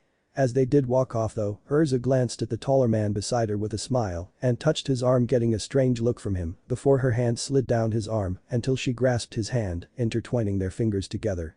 Naruto smiled warmly at her while squeezing her hand. You know, it's okay to act like a woman every now and again instead of a warrior. Seeing the strange look from the slightly blushing woman, he shrugged slightly. We're mages, in this line of work people who aren't like me don't always have a long life ahead of them. You should make every moment last and have fun. Urza smiled at him, understanding the hidden meaning behind what he had said, and gripped his hand tighter, moving closer to him so her arm was nearly hooked around his. "How about I promise I won't be as strict then? Just for you?" she asked with a small smile before turning deadly serious. "Except for Natsu and Gray, however," she stated clearly. Naruto also turned serious and gave a nod. "Except for Natsu and Gray." He looked at her with a grin. "Though you and Mirachan were just as bad one day." Urza blushed in memory of that and elbowed him in the side, getting a grunt from him. "That was a long time ago," she muttered as they entered the forest leading to the closest village. She tugged his hand harder forward, wanting to get a nice shower and clean herself of demon blood. "Hurry up, I want a nice long shower." She grew an impish grin, something no one had seen in fairy tale. "That is, if you'll join me." She winked at him. Naruto just growled playfully, and before Urza could react, he had picked her up, horn still on shoulder, and vanished in the blink of an eye. Backroad Village. Fairy Tale Guild. Basement. Urza groaned as she rolled her hips on top of Naruto, who was now fully sheathed within her on top of a crate. She grabbed the back of his head and pulled him into a deep and hungry kiss as she began to slowly bounce on top of him, feeling him slide in and out of her, filling her to the brim. "Ugh, I missed this, missed you. Going on ugh, jobs without you aren't the same." She trailed off as she gyrated her hips in such a way his shaft managed to hit a certain spot, leaving her unable to talk for a moment. Anymore. Naruto gasped as she planted another hungry kiss on his lips, and all he could do was hold her fit hips as they began to bounce on top of him, growing into a more frenzied pace. As she broke the kiss to gasp, he finally found his voice. "Urza, not that I don't mind this side of you, hell, it turns me on but what's the occasion?" He asked as his right hand drifted to her large breasts, his mind telling him to just go with it. He wasn't going to argue when his lover was currently bouncing on top of him, grunting and moaning every time he filled her. Before Urza could answer though, they heard a squeak on the other side of the basement where they kept food. "Urza. Naruto." All movement still as they turned horrified eyes onto each other. As one, they turned their heads to the noise to see the familiar blue cat, happy with a fish hanging out of its mouth, never mind the impossibly wide-eyed stare it had. Before either could do anything, wings sprouted from Happy's back and he shot off to the stairs. "Shit." Naruto exclaimed, somehow lifting a frozen Urza off of him a pop as his shaft left her tight lips. Naruto, utilizing his great speed, managed to pull his Hakama back on as Urza, in her frozen state, managed to re-equip her armor. Naruto grabbed Urza's hand and getting a nod from her, they sped up the basement stairs and into the main hall, to which their eyes went wide at as soon as they entered. Seated at one table were Murahin, Natsu, Gray, Elfman, Kana, Levi and Happy floating above them. As soon as they had stepped onto the landing, they had taken notice that the group had already been staring at the basement entrance with shocked expressions, even the usually dense Natsu. However, to Urza's growing horror, Happy pointed at them with his wide-eyed look. "I told you." Urza, going into kill mode, summoned a sword without hesitation and was about to kill the cat when Naruto's had snapped onto her, grasping it enough to stop her from killing the feline. Naruto smiled at the confused look she gave him and shrugged. It was bound to get out sooner or later, and to be honest, sneaking around is getting troublesome. As soon as the last word left his mouth, he palmed his own face whilst muttering. "All these years and I'm still emulating Shikamaru, damn." Shaking his head to focus on what was important now. Urza continued to stare for a moment before letting out a resigned sigh whilst giving Naruto an accused look. "This is your fault. If you had stopped me, we wouldn't have gotten into this mess." She commented with a sigh, though she avoided his eyes as she blushed slightly. Naruto blinked at his lover. "My fault. Stop you? I was barely able to blink before you'd grabbed my jacket and whisked me away to the basement," he exclaimed, waving his hands about in exasperation. Urza flushed at that and attempted to speak, but all she could do was open and close her mouth wordlessly before looking at the group and lowering her head in embarrassment at their still wide-eyed stares. She was supposed to be the strict one, full of confidence, and yet here she was bowing her head like a kicked puppy. Naruto sighed and grasped her hand, leaning down to her ear. "Urza, relax, this are friends. One way or the other they were going to find out. They won't think differently of you or treat you any differently if that's what you're worried about." He pulled back with a smile while she simply stared at him, letting him drag her to their gaping friends. "Whatever happens or is said here today doesn't leave the group of us, or I will show you why I'm considered an S-class mage." All of them gulped nervously before Naruto began speaking with. "Well, we've been together for 7 months now, just after Urza turned 19. To be continued in Chapter 3. Lucy Heartfilia. Chapter 3. Lucy Heartfilia. Kingdom of Fiori. Backroad Village. Sleep and eat in. The next morning. The beep beep beep beep. Naruto slowly cracked an eye open as the alarm on the nightstand started buzzing louder. Grunting, he pulled his arm out from underneath the bed sheets, reached over and smacked the top of the clock none too lightly, and smashing it to pieces. Shrugging mentally, he told himself that they would be gone before anyone noticed.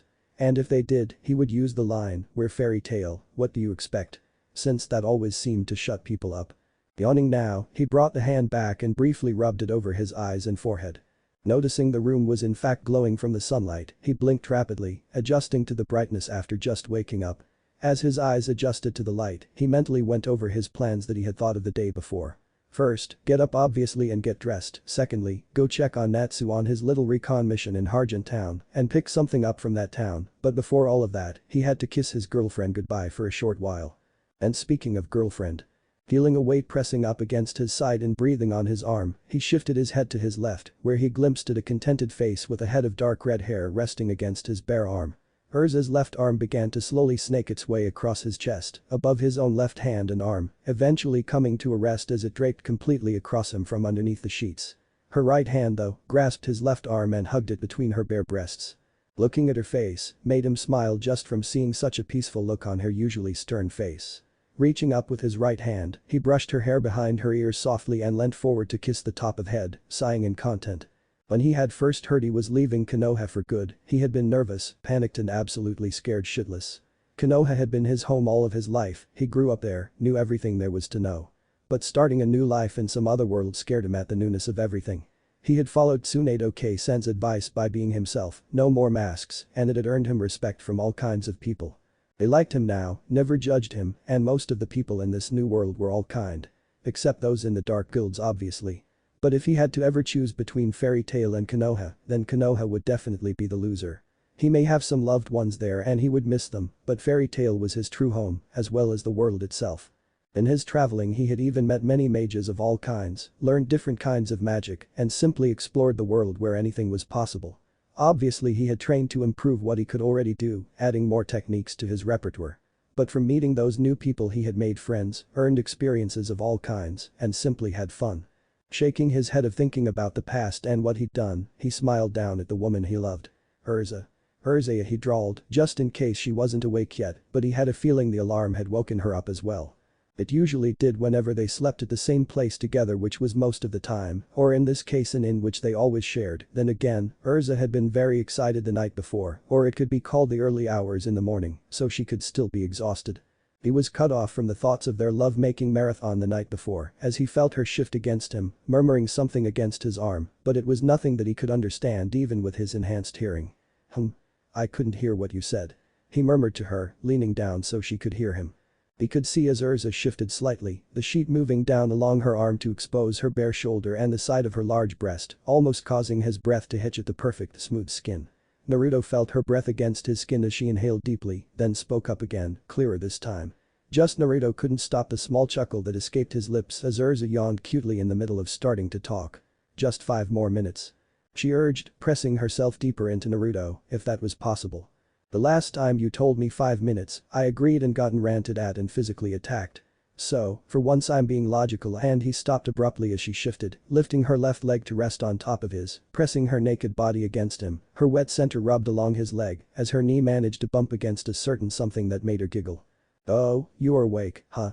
She purred, rubbing up against his leg, last night actions, and the squishy feel of his coom still being inside her making her aroused. It didn't matter, she was barely awake, such a bad boy, Naruto-kun. Naruto grunted, trying not to be suckered in like last time. I have a beautiful woman lying naked beside me, curled up against me in fact, and rubbing all her good bits against me. If I wasn't awake I'd be afraid of what that would mean. He closed his eyes as she bit his shoulder playfully. Who would have thought Urza Titania Scarlet was in fact a hormonal-driven woman, especially when everyone only sees the stern Urza. It feels good to know I affect you in such a way. She murmured into his shoulder, kissing it softly. Her arm slowly worked its way back across his chest, only for her hand to stop in the middle, then slowly start moving down to his abdomen, her finger tracing patterns as it went. Naruto groaned as he felt her closer. Isn't it that I'd be complaining normally, but you did warn me last night that you wanted to leave early today to get back to the guild. I also need to go see Natsu. In the worst possible timing ever, Urza had ignored him, continuing to snake her hand down past his waist until finally finding her object of desire and grabbing him and squeezed. Urza looked up at him with a raised eyebrow, despite just having woken up. I hope that was just the timing and you weren't moaning, Natsu. She gave him a tug and a smirk to let him know she held power over him. You're meant to moan, scream and shout my name out. She smiled down at him, but it turned to a smirk. Although, I may not be the only person whose name you moan. She giggled at his look. What? He asked, confused as she continued to stroke him, pleasantly. Murahin has had feelings for you for a while, she's had a crush on you since she was young, but since she grew older, like Meth's feelings grew into something greater. She grinned slightly. She loves you. She, kissing his shoulder once more. Naruto looked down at her, confused. Why are you telling me this? Is this a test? He asked, thinking that was the only possible reason. No, idiot. She shook her head, smiling up at him. We both love you, very much, and after she and the others found out about us, she admitted to me that she loved you. I think she was going to challenge me for your love or something. She laughed lightly whilst Naruto looked at her inquisitively. I told her that I thought she had feelings for you, but I never knew she loved you. I promised her I would speak to you about it. I know you felt something for her beside me, and believe it or not, I'm okay with that. Ever since we've been together, you fill me with this confidence that makes me unafraid or self-conscious. I want us all to be happy, and if that means I have to share you with Murahin of all people, then so be it. She leant up and gave him a loving kiss. When we get back to the guild, I'm going to speak to her and let her know how I feel, and then it's all up to you. I want you to know, from the bottom of my heart, that I love you, and if you want Murahin to join us, well, she paused and gave him a tug, getting a groan. I think it'll make things more interesting. At this point, his hormones were almost conquering a major part of his brain, beating his logical side away of what would happen if she was late to leave at the time she wanted to, never mind the images of a threesome with Murahin, Urza and himself now floating through his brain. However, feeling her surprisingly soft hand wrapped his shaft and pumping him just how she knew he liked it, he knew where this was going. That didn't mean he wasn't going to try to fight it. Urza, if you don't stop now, you're going to be late going back to the guild, and it takes a couple days to walk it. He tried to reason. Magic Council. The Magic Council were the ruling body of the world of magic. The council oversaw guilds and kept them in check, and they were responsible for the events caused by mages. For this reason, they do not hold the Fairy Tail Guild, mainly Natsu Dragneel and a certain someone in high regard, despite grudging respect for their power. The aforementioned group was currently in session, stood on a glowing magic circle that spun around slowly, yet no one was moved, within a large beautiful white palace. The identities of most of the figures were hidden by the shadows due to not much lighting in the room and most likely some form of magic keeping the shadows on their faces and clothing. One of the members was a pale-skinned woman with long black hair, along with black eyes, wearing a short white dress that pronounced her voluptuous figure. To the annoyance of some of the council members, she was rolling a crystal ball in her arms back and forth with a serene smile, as if she didn't see the twitches of eyebrows on their faces. Ultier, stop behaving like a child. Barked one of the silhouettes from the opposite side of the circle. Deciding to piss them off more for the hell of it, the black-haired woman dropped the ball onto the magic circle, showing it was solid as the orb shattered into several pieces, to the further irritation of those seated at the table. With the same serene smile, she waved her hand and the glass reformed itself into a ball and levitated back into her hands. A smirk adorned her face as she surveyed the rest of the room and council mages. It is way too boring here. Don't you agree, Seagrain-sama? She questioned, looking at the person stood 2 places from her. You're right. I wish someone caused some disaster. Seagrain said, a man whose most prominent features were his blue hair and strange marking tattoo across his right eye. He was dressed in elegant robes, in a white jacket and pants with thick black trim. He smirked as he looked around the other members. Close your trap, you foolish boy. One of the male council members shouted. He was an older fellow sporting a ponytail with a white suit and a green cape. I have no idea how ants like you ever became council members. He exclaimed, face red in anger with a touch of arrogance. Seagrain waved off the old man's comments dismissively with a smirk. Because our magical power is high, he stated with a smirk as Ultier held a hand over her mouth to hide her giggles at the growing ire of the old mages. Old fossil. The large figure, most likely the leader or head mage, released a burst of his magical energy, gaining their attention. Silence the both of you imbeciles. Like most of them, the shadows covered his body in such a way that his appearance continued to remain hidden. The magical side of the world has many troubles ahead of them, but there is one thing we must all focus on. What are we going to do about Fairy Tail?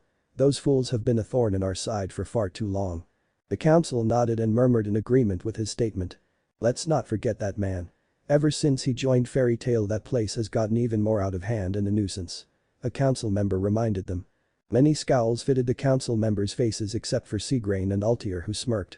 Oh please. You guys are just pissed. He's probably the strongest of their guild, not to mention S-class. Seagrain snorted whilst rolling his eyes. Ultier smiled serenely at that. Maybe we should have him join us, having him would make things a bit more fun. She smirked slightly. Master Hades has had his eye on Naruto-kun for a while now, she thought absent-mindedly. There were some gasps from the older members of the council at the very idea of having him be a member. Don't be foolish. Granting someone like him such power is blasphemy. One of the fairy tale haters shouted with vehemence. Once more the council descended into chaos, all because of Fairy Tail and Naruto Uzumaki. Argent Town. Train station. Natsu Dragneel, Dragon Slayer and member of Fairy Tail, groaned from where he was currently sat against the inside of the train carriage. Natsu was of average height, a lean-built person with tan skin, black eyes, and spiky rose-colored hair that was spiked up in all directions, similar to Naruto's hair only spikier and more hair atop his head. He wore a scarf that was detailed with white scales that was given to him by his adoptive father, Igneel. His outfit mainly consisted of a black waistcoat with gold trimmings over his chest with no shirt underneath, short white trousers that went down to his knees, a wide black wristband on his left wrist and sandals, along with his trademark scarf. What was unusual however was the red jacket he currently wore that covered his arms. Sir, are you alright? The train conductor asked Natsu, who was currently sweating heavily whilst holding his stomach to stop from throwing up due to traveling. Ugh, Natsu groaned, tilting his head to the side. Happy, his blue flying cat, said with an overly cheerful voice considering the scene. This happens all the time. He said with a little wave of its paw. Impossible. Natsu wheezed out as he clambered to the window above him. I will never ride a train, ever again. He paused as his cheeks bulged, feeling sick just from the thought of a train, and quickly leaned out the window. Happy though was looking away with wide excited eyes. If the info we got is correct, Salamander should be in this town. Let's go. He pumped his paw and began walking off the train, unaware of Natsu's condition. Let me rest for a little while. Natsu begged, wheezing. Okay. Happy said, now looking up at him from outside the train. Natsu looked down at the blue cat in shock and horror as the train began to pull away. A hit departed already. Happy mumbled as Natsu screamed from the now moving train. Magic shop. Elsewhere in Magnolia Town, inside a magic shop was a young beautiful woman with brown eyes and blonde hair that was tied by a blue-colored ribbon in a singular bunch to the right side of her head. She had large breasts and a curvaceous body. She was currently wearing a white sleeveless top with blue stripes and very short skirt that just passed her hips. However, she also had a belt that, along with keeping her skirt up, held keys of gold and silver on the right, along with a whip of sorts on her left side with a love heart-shaped end. She also wears some sort of high heels. This was Lucy Hertfilia, a celestial spirit mage. "HHHH," Lucy exclaimed, leaning over the counter and looking at the shop clerk with disbelief. "There's only one magic store in this town. And this is all you have?" she asked with a face of displeasure. The shop clerk scratched the back of his head, nervous at the blonde's look. "Yes, this town is more prosperous in fishing than magic to begin with," he answered. "Only less than 10% of the townsmen can use magic, so this store is mainly targeting traveling mages." Lucy sighed at that. "I think I've wasted my time," she said dejectedly. The shop clerk waved his hands in a sort of panic before clasping them and looking at Lucy with a smile. "Please don't say that and have a look around. We have some new items, too," he practically pleaded. From under the counter, he pulled out a rectangular object with a glowing light on it. "This color's magic is probably the most familiar one among girls. Depending on your daily mood." He pressed a button on it and his blue clothes became dark red. "You can change the color of your outfit." "I already have it." Lucy cut him off whilst picking a tube of sorts up. With a shrug, she put it down and began to look around with her hands clasped behind her back. "I'm looking for the keys of the celestial gates. Strong ones," she informed him. "Gates, huh? That's something uncommon," the clerk replied, digging into a spot under the counter. "Ha!" he crowed in victory before placing a small display case, which held a key placed on some sort of cushion, on the counter surface. "White doggy," he proclaimed as Lucy looked down at the silver key. "That's not strong at all," she mumbled to herself before perking up with a large smile. "It's okay. I've been looking for it." She clasped her hands together in glee at hopefully having the key soon. "How much is it?" she asked with a sparkling eye. 20,000 jewels. The shopkeep answered with a greedy gleam. Lucy twitched at that before putting on a seductive smile. "I wonder how much it is," she said with a suggestive look. He wasn't buying it at all. "I said 20,000 jewels," he answered with a raised eyebrow. Deciding she had to up the level, she leaned forward over the counter, pressed her arms against her well-endowed breasts and squeezed them, making them more pronounced in her slightly unzipped top whilst also fluttering her eyelids and biting her lip innocently. I wonder how much it really is, mister. She asked again, squeezing her breasts for added measure. Come on, fall for my sex appeal. She pleaded in her mind. The shop clerk just tilted his head, apparently unfazed by the Marge bust being pressed together and threatening to pop out of the unzipped top. 19,000 joules. He answered, eventually causing Lucy to narrow her eyes. That's it. My sex appeal is worth a 1,000 joules. She twitched at that as she pulled back just in time for the door to open, startling her slightly. Turning around to see the newcomer, her heart almost stopped as her breathing hitched. Walking into the shop was none other than Naruto Uzumaki, dressed in his usual attire with a small grin on his face. Oh my god. She squealed internally, fangirlish tendencies threatening to pop out. It's Naruto Uzumaki, the immortal, though I'm not sure why they call him that, but either way, he's one of the strongest mages in Fairy Tail, not to mention he's hot. Screw hot, he looks like a freaking Adonis. Oh crap, he's coming this way. She suddenly went almost still at the realization she was in the same room as such a famous man. As Naruto walked further into the shop, he almost did a double take at seeing the blonde young woman stood there looking at him in a daze. Is that Layla? No, she looks too young, but the resemblance is remarkable. I wonder if she's Layla's. His trail of thought ended as he reached the counter and slammed his hands down on it with a grin. Oi. Old man. You have what I ordered? He asked the clerk. Why yes, the clerk stuttered in front of the taller, bigger and much stronger imposing man. I'll just go get it. With that said, he almost ran to the back. Meanwhile, Naruto was discreetly checking out the younger woman's appearance with a critical eye, more precisely the gold and silver keys dangling from her belt and the one on the counter. So, you're a celestial spirit mage, huh? He asked, snapping her out of her stupor, but not making her eyes any less wide. Lucy gulped at the taller man, whether it was out of awe, fear or her teenage hormones, making her feel and think many things she didn't know, but the most important fact Wash had spoken to her. Why yeah, I've been collecting the other Keiki Uzumaki-sama. She bowed out of simple courtesy since he was such a famous person, though she found it a little awkward, especially when he looked at her in amusement. Please, just call me Naruto. Naruto said with a grin, still in slight awe at the remarkable and practically identical appearance to Layla. Normally I'd used my henshin mom, transformation magic, to hide my appearance in towns like these, to hide who I really am. I never realized just how famous I've became. He said, mostly to himself and not noticing Lucy's deadpan expression at the last bit. Anyway, good luck on finding the rest of the keys, it's quite a challenge you've got ahead of you. Lucy nodded, still in a bit of a trance. Why yeah, Naruto-san, why you're a member of Fairy. Here we go.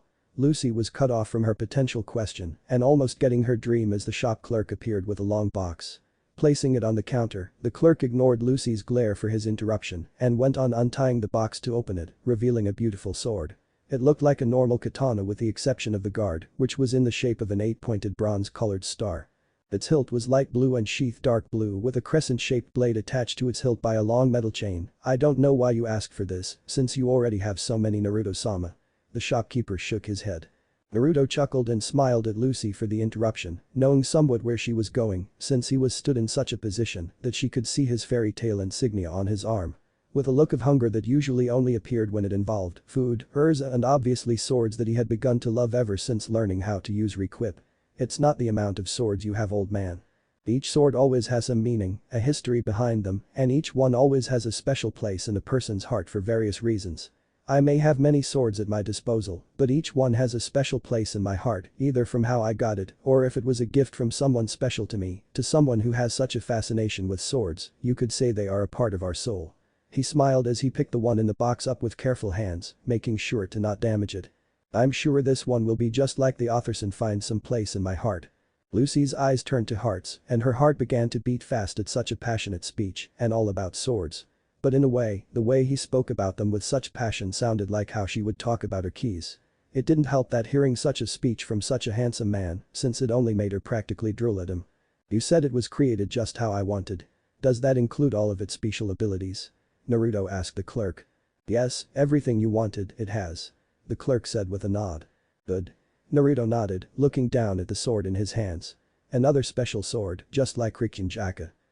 Considering what you can do, if what I actually wanted is in fact what you can now do, I think I should call you Himrenmaru, he declared to himself.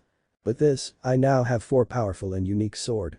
Tsukiyomi, Rikyunjaka, Himrenmaru and my final one Senbonzakura. With a grin, a magical circle flashed to life around the sword and both blinked out of existence a moment later with a flash. Thanks, old man, it'll come in handy later on. He put his hand into his pocket and pulled out a large roll of money. "Here you go, thank whoever made this for me." He chucked the large roll at the clerk, who went wide-eyed at such an amount. Turning around, he began to walk away with Lucy's eyes following him, still in awe of him. "Oh, by the way," Naruto looked over at the clerk. "That key on the counter, put it on my tab." With a small wave, he left. Lucy stared after him with a confused look before looking at the clerk, who was practically stroking the many notes of money. About the key," she trailed, unsure whether or not Naruto was being serious. Yes, he paid for it, just take it." The shop clerk waved his hand at her dismissively, too engrossed in counting his money. "Yay." Lucy cheered, pumping her fist with a grin as she quickly grasped the key before he changed his mind. Naruto-san must have noticed my sex appeal," she thought with a grin before practically skipping to the door. I should go find him to thank him and hopefully get a meal out of him." She grinned, thinking up a plan as she left the shop quickly and began looking around in hopes of finding Naruto, but she couldn't even see any blonde hair. "Damn, where the hell did he go?" she muttered to herself as she began walking along the street. How could a tall hot guy, dressed in white with bright blonde and bright blue eyes suddenly vanish? She chose to ignore the weird stares she received as she carried on mumbling to herself about hot blondes. Hiya. Lucy jumped, startled at the sudden squeal, and looked down at a separate street where she could see several young women, just older than her, squealing and running to a crowd of women. "The famous mage Sama is in town." A young woman shouted, running past Lucy, freaking her out as she had to dodge more women from running into her. "It's Salamander Sama." Another squealed in pure joy, showing their fangirlish tendencies. Lucy frowned as she watched them go with a perplexed look. "Salamander?" she asked in air, before turning fangirlish herself. "Why, you mean the mage who controls the magic of fire that can't be bought in stores? He's in town," she squealed, clapping her hands together. "Cool, he's popular. I wonder if he looks cool." He murmured to herself with a grin before jogging up to the squealing commotion down the street. The street close by. "I ended up riding the train twice." Natsu grumbled, in a slouch, walking along the street with Happy walking beside him with a smile. "You're so bad with transportation." Happy chirped with a grin before he grabbed his small stomach. "And I'm hungry, don't have any money." He whined pitifully. Natsu ignored that though and focused on their goal. "Hey, Happy, they probably meant Igneel when they said salamander, right?" he asked, a tad hopeful though he was still moping from having to experience 2 train journeys. "Yup." Happy nodded with a grin. "I can only think of Igneel when I hear Dragon of Fire, that's what I thought too." He agreed with wide eyes of innocence. Natsu cheered as he pump0 both fists into the air. "I finally found him. I feel a little better now." He grinned. "Aye." Happy agreed as they came upon the scene of a crowd of women squealing Salamander Sama. "See. Speak of the devil." Natsu shouted with a wide grin. "Aye." Happy exclaimed as they began running to the commotion. At the same time, Lucy was staring at the reason of so many squeals and love-struck women. "Wah," she stammered, staring at the man in front of her with eyes and a hand to her heart. The man, Salamander, was a relatively tall man with blue hair and black eyes. He wore a purple cape with a gold trim and lavender designs. His shirt was white with a magenta trimming, and his pants were maroon. He had a tattoo above his right eye. "Why is my heart beating so fast?" she thought in a trance. Wait. What happened to me?" she asked herself in confusion, unable to look away. Ha, I'm had." Salamander said with a small smile. "I can't walk like this." He turned to look in Lucy's direction with a charming smile. Lucy gulped as he looked over at her and pulled both hands against her breasts to calm her beating heart and cool down. "Is it because he's a famous mage? Is that why my heart is beating so fast?" she questioned herself, a cold sweat running down her face as she tried to come to grips with what was happening to her. "Igneel." A shout echoed through the crowd. "Igneel." Lucy though ignored the shout and reached a hand out, still in a trance. She stopped in her tracks though as a rose-haired colored teen pushed through the crowds of women and dropped to the floor with a large smile. "Huh?" she questioned, wondering why the sudden feelings vanished. "Igneel." Natsu shouted, but paused as he looked at the man with a tilt of his head after getting a good look at him. "Who are you?" Natsu asked with a look of confusion. Salamander looked taken aback for a moment before putting his charming smile on and cupping his chin with a hand to perform a pose. "Maybe you know me as Salamander." However, he realized something was wrong as he looked at where Natsu once stood. Snapping his head down the street, he went bug-eyed as he saw Natsu and his cat companion walking off without a care in the world. "Gone already?" he shouted in shock. Meanwhile, Lucy was looking at Salamander with suspicion. Now she found herself capable of rationalized thoughts. What was that? If I became like that when I saw him because he was famous, wouldn't the same have happened with Naruto-san? She asked herself in confusion. Before Natsu could make it away, he found himself on the ground with woman beating him and yelling. "Hey, you are rude." "She's right.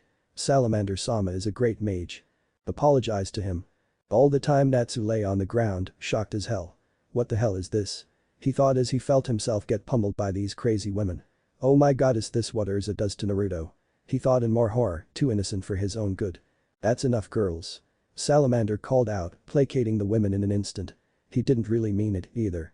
He said, walking over to the downed Natsu as the teen began to pick himself off the ground. "You're so kind." The women swooned whilst Lucy narrowed her eyes at the women's love-stricken looks and adoration for Salamander. "Kukuku." Salamander snickered to himself as he wrote on a piece of paper. "I'll give you my signature. You can show it off to your friends." He said, holding it out to Naruto whilst the women around them made sounds of awe and jealousy. Natsu frowned at that and just looked at him with a deadpan expression. "I don't want it," he stated. The statement though rewarded him with a kick to the face from a random woman, sending him sprawling down the street. "What did I do to deserve this?" Natsu whined mentally. "What are you?" "That lost." The women shouted as Happy hopped Natsu's side with a small frown. "It wasn't him," he said with a sad tone. Salamander ignored Natsu and turned to his faithful women with a charming smile. "Thank you for your enthusiastic welcome, but I have some errands to run at the port, so please excuse me." He held his hand out and a flicker of purple flames came to life. "Red carpet." Salamander exclaimed as his fire turned into the shape of a flexible purple carpet. With a short jump he landed on the tip of the flame as it rose up, so he looked down on everyone. "I'm having a part tonight on my ship. Please come." He called out as his fire whisked him away, causing hearts to appear in the women's eyes at the display. "Of course. Salamander-sama." "What is he?" Natsu grumbled from where he sat on the ground with a disgruntled look. "He is really disgusting." Natsu looked back to see Lucy stood behind him with a scowl in Salamander's direction. That scowl though turned to a big smile as she looked down at Natsu and Happy. "Thanks for earlier." She grinned, giving him a little wave. "Huh?" Natsu asked with a raised eyebrow and perplexed look. "Let me buy you some lunch." Lucy exclaimed with a grin, making Natsu and Happy's eyes to widen at the offer, which they nodded vigorously to with hungry looks and drool leaving their mouths. With another grin, Lucy grabbed Natsu and Happy and began pulling them along. On a rooftop nearby, Naruto smiled down at the scene with amusement. "Well, isn't this interesting? You're just like your mother." His eyes locked onto Lucy's back as she dragged the two away. "Lucy Hartfilia." He frowned suddenly as his mind wandered. "If you're here, Lucy, then where is your mother?" With a shrug, he leapt down from the building, deciding to interrupt their meal. "The sooner this fake salamander is sorted out, the sooner we can get back to the guild." "Restaurant?" Lucy stared in awed disgust as Natsu shoved food down his throat like she'd never seen before. Her eyes burn. "You're a nice person," Natsu said through mouthfuls of food and drink. Ehep, ehep." Happy agreed, hugging a fist to his small body while chewing on it. Lucy waved her hands in front of her, whether to calm him down or knock bits of food away was anyone's guess. "Aha, hey, you are Natsu and Happy, right?" she asked with beads of sweat rolling down her face, embarrassed slightly.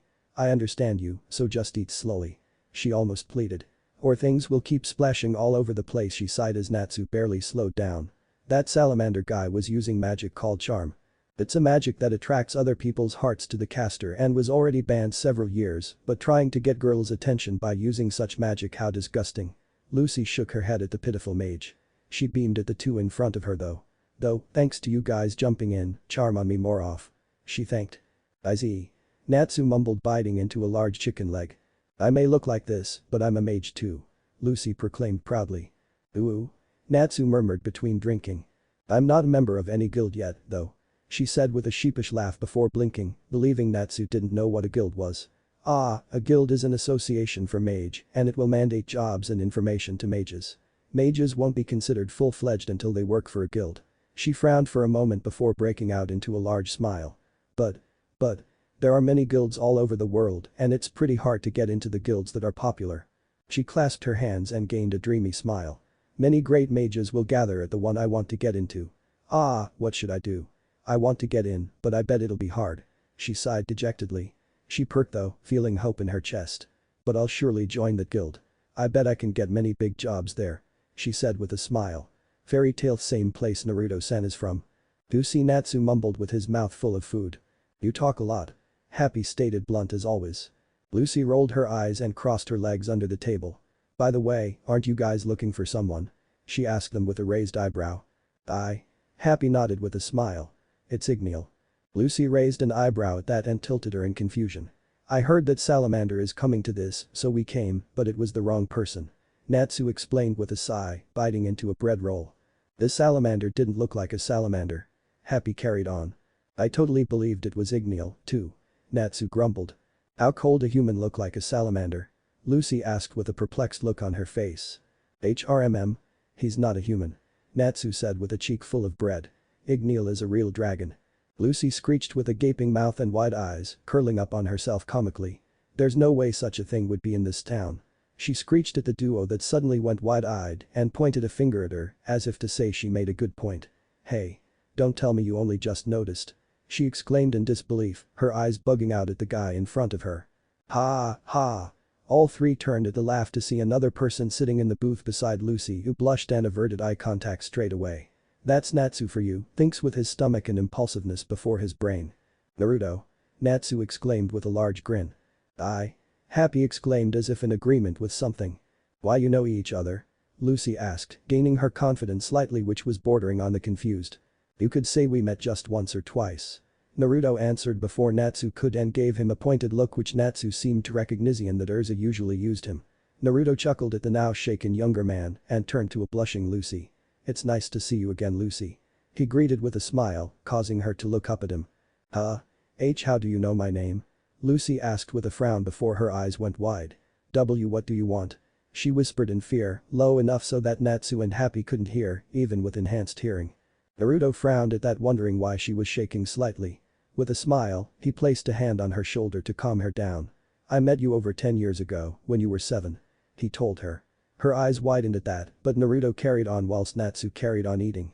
You were with your mother at the time. She was a beautiful woman back then, no one could say otherwise. He smiled in remembrance before carrying on. You're a spitting image of her. He said with a soft smile. Over 10 years ago? She asked with a skeptic look. But, you would be what? 10 years old yourself? Naruto chuckled and shook his head. Don't always rely on what your eyes can see. He told her. You obviously know about me and my second name. The Immortal. Lucy exclaimed wide-eyed. I thought that it was just a name created because you've never lost a battle. She said in shock. Naruto shook his head. Either way, why are you here and not with Layla? He asked and Lucy realized he was telling the truth if he knew her mother's name. Naruto's only answer was for her to look down, clenching her short skirt with her hands. Naruto's eyes closed as he realized what the silence really meant. I'm sorry. Someone as kind and generous as her should never have deserved such a fate. He spoke with nothing but honesty, truly sad such a woman was taken from the world. Meanwhile Natsu and Happy both looked away from the two blondes, knowing that even with their usual knack of not understanding situations and such that the current situation was not one to interrupt even if they didn't know the blonde woman. Lucy smiled up at him with a tear running down her face. Thank you. She thanked though she was curious as hell as to how he had met both her mother and herself and why she couldn't remember. Naruto smiled at her, seeing so much of her mother in her. Well, even if you have run away from home, Layla would be proud of the person you've become. He said making Lucy blush at the comment. With a grin he stood up and placed a hand on Lucy's shoulder. Don't give up on your dream, you never know, you may still achieve it. Lucy looked up at him in shock for a moment before turned to Natsu. Natsu, I'll see you later. You too Happy? Sure Naruto. Natsu waved slight, too focused on his food. Bye. Happy called out as Naruto left the restaurant. Lucy stared after him as the door shut. He knew my mom when I was 7. Just how old is he and how did we meet? Damn, now I really want to join Fairy Tail just to get answers. And what did he mean by don't give up on my goal? Arg, I only just met him and he's left me confused, she growled in frustration before standing up and slapping money down on the table. I guess I better get going, but take your time. She smiled at them, turning away. Natsu and Lucy stared open-mouthed as Lucy began to walk away and jumped out of their seats to kneel before her, making her blush and go wide-eyed in embracement. Thank you for the meal. Natsu shouted, head bowed so low it almost touched the ground. Thank you. Happy also shouted in the same position. Lucy squeaked and blushed heavily as murmurs rose around the restaurant, making her hug herself self-consciously. Kaya. Don't do that. She shouted at them in embarrassment. Don't worry, you guys helped me enough as it is. She tried to stop them as she stepped backward slowly to hopefully escape. So we're even, right? She asked hopefully. I don't feel like I've helped you at all. Natsu admitted with a frown, unseen due to his forehead touching the ground. Don't feel right, Happy agreed with partner. Oh yeah? Natsu exclaimed, shooting up with a large smile. With a large smile still on his face, he pulled out a piece of paper with Salamander's signature on it. "I'll give you this." Natsu exclaimed, proud of himself for thinking of it. Lucy though, grew a tick mark. "I don't want that," she shouted, slapping the paper away and storming out, face red of embarrassment. Argent Town Park. Lucy, after deciding she would find Naruto later since for some reason she felt he wasn't leaving town yet, decided to sit down on a park bench with her favorite magazine, The Weekly Sorcerer, news for that day. The Weekly Sorcerer magazine was a magazine that detailed all about guilds and their functions. Fairy Tail caused trouble again? She asked herself, flipping the pages of the magazine with a hungry look at wanting to know what her favorite guild have done again. What is it this time? They destroyed the Devanthy family, but also destroyed 7 other houses that belonged to the Tinspia. She couldn't contain herself as she fell back on the bench, laughing her ass off and kicking the side of the bench in hopes of calming down from her hysterical laughing. "That's way too much." She shouted out, slowly cooling down enough to look back at the magazine and flip the page, breathing heavily. "Oh, Murahin is covering the gravure fairy tales drawing card, Murahin." She said in awe. She looked at the picture of Murahin. Unlike when she was just a small girl, she was now a very beautiful woman, with long, white hair and bright blue eyes, large breasts, and a voluptuous body. All the woman was wearing was a simple bikini. It may have been simple, but it left little to the imagination, water cascading behind her and on her right hand that she held up in a pose to let the water splash on her. "I wonder if someone like her would be so reckless too." Lucy whispered in awe of the woman's body and beauty. If she knew what Murahin had been like before Lysana's death, personality-wise, then she wouldn't have wondered if she could be reckless. Flipping another page, her eyes went wide. "Oh my god." She squealed in amazement and shock. Urza Scarlet the Titania and Naruto Uzumaki the Immortal. On the page was something that had never been shown before, a photo shoot of the both of them. In the past, only Naruto had done the odd photo shoot due to demands, and such as his popularity rose. They had given Lucy many nights of happy dreams. However, Urza had never once done a photo shoot for unknown reasons, but note both of them were in the same photo. As she looked at it though, aside from the awe and shock, she felt one emotion she had rarely felt. Jealousy. Jealous of Urza's body, though she didn't think any less of her own body, in fact she was proud of it. But compared to Urza's she was no match. Her dark red hair stood out in contrast with her slightly tanned skin and black bikini that revealed much of her body. The lecherous smirk on her face, that seemed unusual for such a position, just made her look even sexier. What made her truly jealous was the fact that Naruto was stood behind her in a pair of white swimming trunks. His arms were wrapped around Urza's waist, pulling her body flush against his. Her own hands were resting atop of Naruto's comfortably, while her head was tilted back against Naruto's shoulder. To anyone who saw the picture, they would say it was an intimate pose, since it looked almost natural for them. Tearing her eyes from the shocking and yet alluring picture, she saw a caption at the bottom. "Just what is the relationship between the two S-class mages?" She read aloud before sighing, squashing the jealousy within her. "They look perfect." She muttered before sitting back up on the bench and hugging the magazine to her chest. "I wonder how I can join Fairy Tail. Do I have to learn some strong magic?" She asked herself in despair. "I wonder if I have to go through interviews." She murmured with a sigh. "Or can only people like Murahin, Urza and Naruto-san join?" She asked herself. Despite those thoughts though, she beamed to herself. Mage Guild Fairy Tail. It's the best. She grinned. "I see. You want to join Fairy Tail." Lucy squeaked and jumped in her seat, quickly turning around with a freaked look as she saw a mop of blue hair and caped shoulders sticking out of the bush behind the bench. However, once she got a good look at the person's face, she relaxed slightly, though kept her guard up. "A salamander?" She stammered in shock. His usually smug grin grew larger as he began to climb out of it.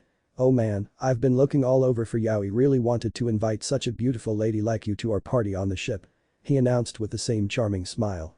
"Huh?" she asked before standing up with a disgusted look on her face. "Let me tell you first, your charm won't work on my anymore. The weak point of charm is understand as long as the person knows about it, that magic is useless," she told him, grasping her bag to walk off. "I knew it," Salamander proclaimed. "I knew you were a mage when our eyes met. It's okay. I'll be happy if you just come to the party," he told her, smile still in place. Lucy scoffed at the very suggestion. "There's no way I would come to such a nasty guy's party," she declined. "Nast? Me?" Salamander asked, putting on a hurt look and looking offended. "I'm talking about charm. Do you want to get popular that much?" she asked with disgust. "That's only a trial," Salamander said, waving a hand in a dismissive fashion. "I just want to be a celebrity during the part." Lucy shook her head in part and began to walk away. "You're an idiot, not even close to being a popular mage." "Wait up." Salamander shouted, sounding like he was almost pleading for it. "Ya went to join Fairy Tail, right?" Salamander almost cheered when Lucy stopped completely. Seeing Lucy turn her head to him, his smug smile returned as he cupped his chin in a contemplative pose. "Have you ever heard of Salamander from Fairy Tail?" he asked innocently. "I have." Lucy answered with a nod and stars in her eyes, a complete turnaround from a minute ago. "You are one of the mages of Fairy Tail," she shouted, her mind coming to the conclusion that he had to be if everything clicked right. Salamander smiled as he jabbed a thumb to his chest. "I am. If you want join, I can talk to the master for you," he promised with a grin. Lucy looked up at him for a moment in a daze before hearts appeared in her eyes and she vanished from her spot to appear at Salamander's side. Naruto-san was right. "It'll be a wonderful party, won't it?" she asked, almost hugging him. Salamander grew a sweat drop at the switch of personality. "Why, your personality is easy to understand, huh?" he asked with a chuckle. Lucy ignored him though and stared up at him with wide, hopeful eyes. "See, can I really join Fairy Tail?" she asked loudly. "Of course," Salamander assured before holding up a finger.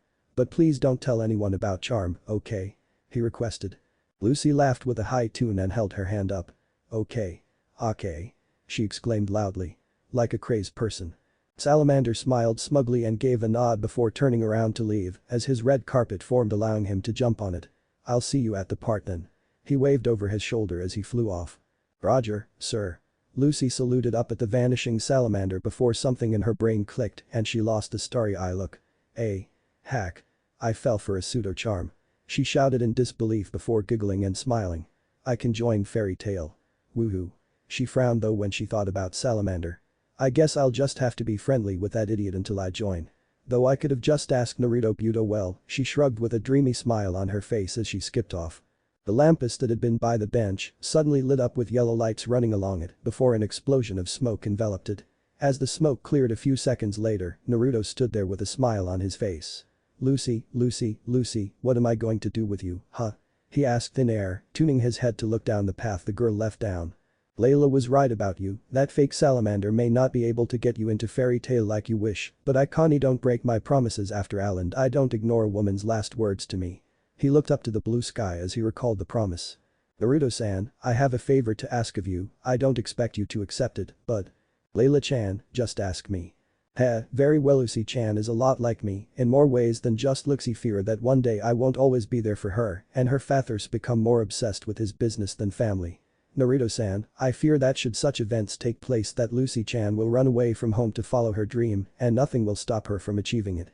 Like I said, she's a lot like me. Layla-chan. Naruto-san, you're a strong man, you saved me and my daughter after all. What I'm really asking is, should you ever meet my daughter in the future then please help her reach her dream. I'm asking you as a mother that wants her child to become great and achieve their dreams. Like I said, I understand if you won't accept but..." Layla-chan wouldn't be a nice guy to deny a request. Well, I can't promise I will meet her, I do promise that should I do, I will help her and also should something happen to you then, I will protect her, in your memory. Thank you Naruto-kun. Naruto sighed as he looked back down where Lucy had vanished too.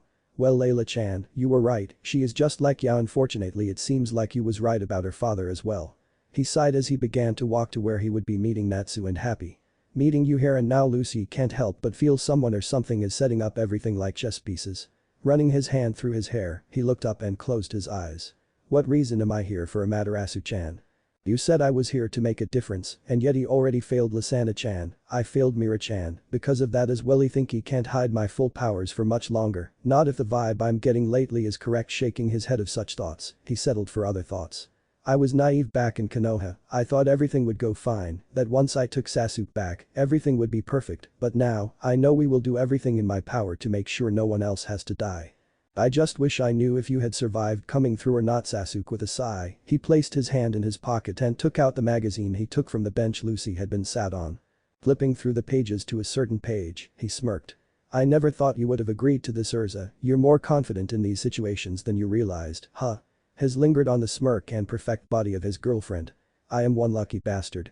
He chuckled before flipping back to the picture of Marahin and smiled softly and the just as equal beautiful woman.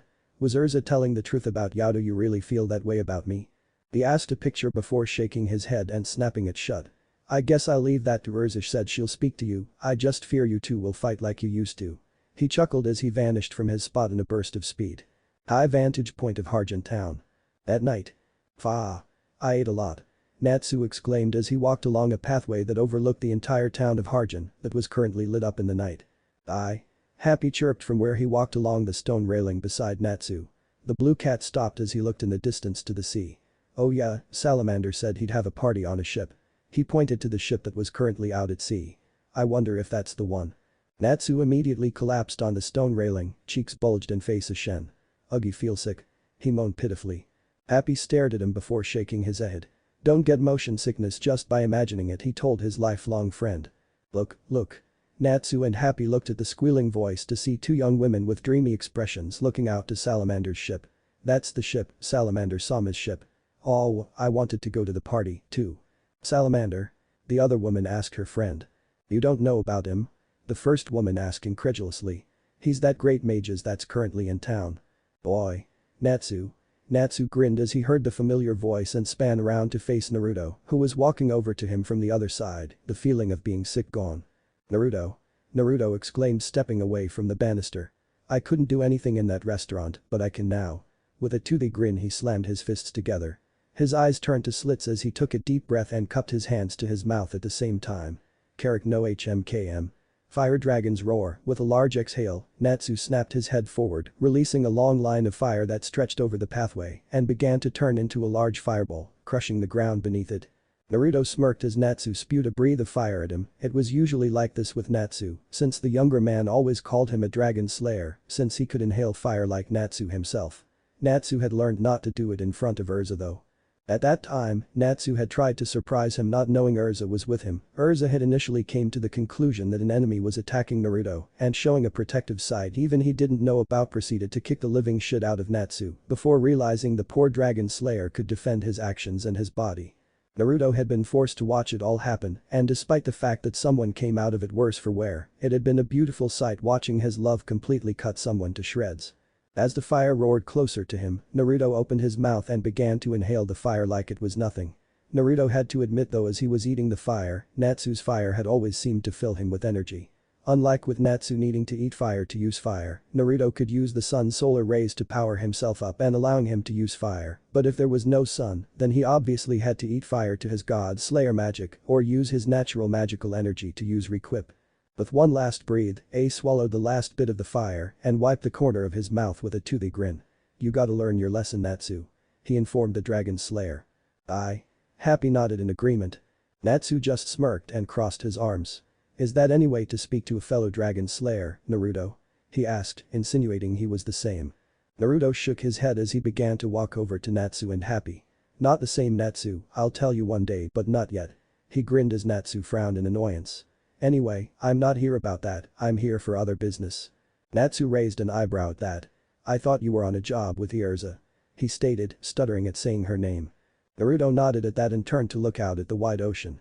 I had to come here for a sword I requested to be made a while back and Urza had some places she needed to check out before returning to the guild. He told him.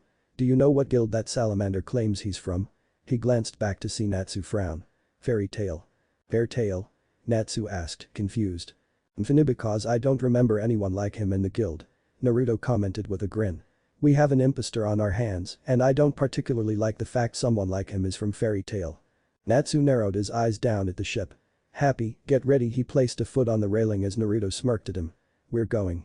With a great leap, Natsu flung himself off the railing, high above the town, just as Happy sprouted white wings and flew at him, grabbing him by the back and taking off. Naruto smiled as he watched them fly off. The fake salamander has no chance up against the real salamander. With a grin, he placed his own foot on the railing and pushed himself off. He had a potential member to recruit. Salamander's ship. The ship was bustling life and music. Women encompassed most of the ship wearing expensive jewelry, stylish dresses and just looking their best. One thing that should have come off strange was the lack of any males. Away from the party outside, a certain blonde young woman wearing a very fancy and revealing black dress with a slit up the right side of the leg showing off her bare skin, sat on a couch in a cabin with Salamander seated across from her with a table and two glasses in between them. Lucy, huh? Salamander asked with a smirk. That's such a pretty name. Lucy smiled brightly, closing her eyes. Thanks. She held her hands together on her knees. Salamander smiled as he stood up, grabbing a bottle of wine. Let's toast with a glass of wine first. He said, filling her glass up. Don't you have to attend to the other girls? she asked with some hope that the creep would leave for a bit. "It's okay," Salamander told her. "I just want to spend time with you." With a click of his finger, small orbs of wine floated from the wine glass and began to move over to Lucy with a wave of his hand. "Try opening your mouth, pearls of wine will slowly come in," he uttered with his eyes closed. Lucy turned away with a look of disgust and annoyance. "How annoying," she exclaimed in her mind. Turning back around, she slowly opened her mouth but shut her eyes as sweat ran down her head. "I just have to be patient. Patience. Patience." Just as the wine was about to enter, she snapped her mouth shut and stood up, slapping the wine away with her hand and splashing it on the table. "What are you planning?" Lucy demanded of a slightly surprised Salamander. "This is a sleeping drug, isn't it?" She narrowed her eyes whilst gritting her teeth. Salamander smirked as he lowered his head. "Ooh, how did you know?" he asked, honestly curious. Lucy scowled as she clenched her fists. "Don't misunderstand, I want to join Fairy Tail, but I have no intentions at all to become you girl," she explained, a look of disgust directed at him.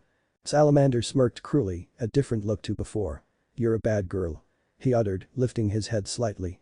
"If you just were to sleep peacefully, you wouldn't have to get hurt." "Eh?"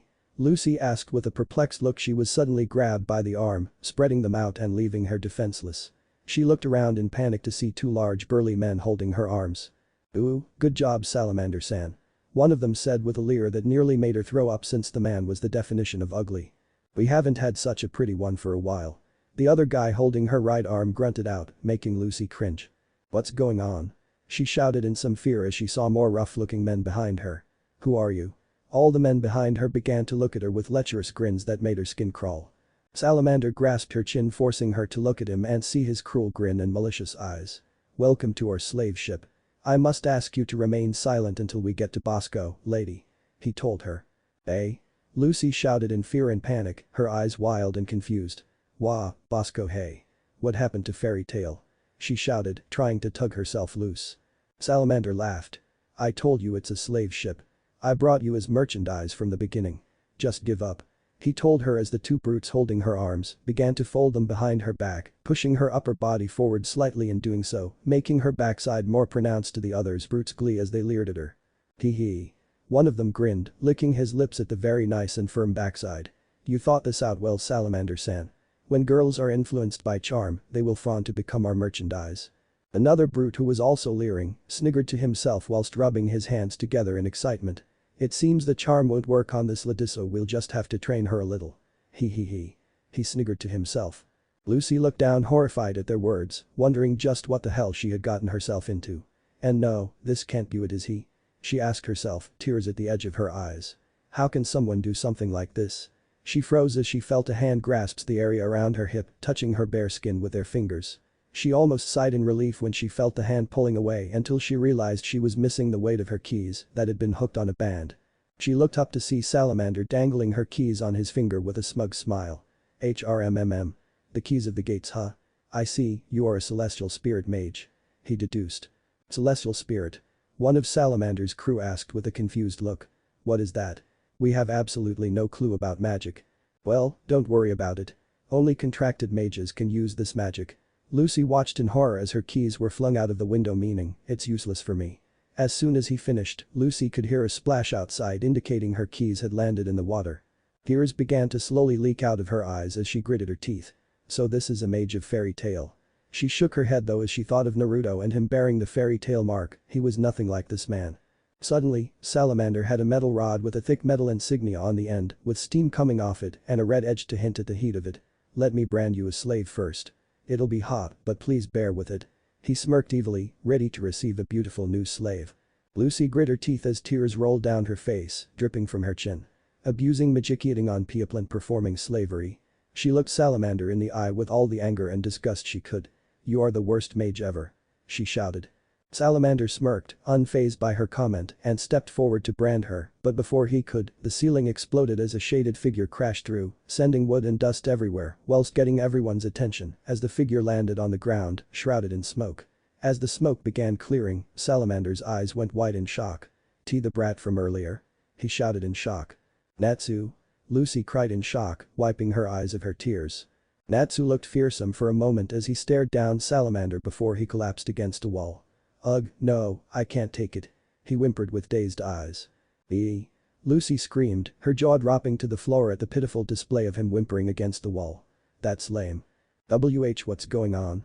Salamander asked, confused himself, glancing up at the hole in his ceiling to see the night sky. Why would a brat fall from the sky? He asked himself confused. And he's already got motion sickness. One of his crew deadpanned at the shaking figure. Lucy, what are you doing? Lucy looked up to see Happy flying in through the hole. Happy? Lucy cried out in amazement. I was fooled. He told me he'd let me join Fairy Thailand. She trailed off when she noticed the wings on the cat's back. Wait, did you have wings before? We'll talk about that later. Happy exclaimed, swooping down to her and grabbing her by the back of her dress tied around her neck. Let's get out of here.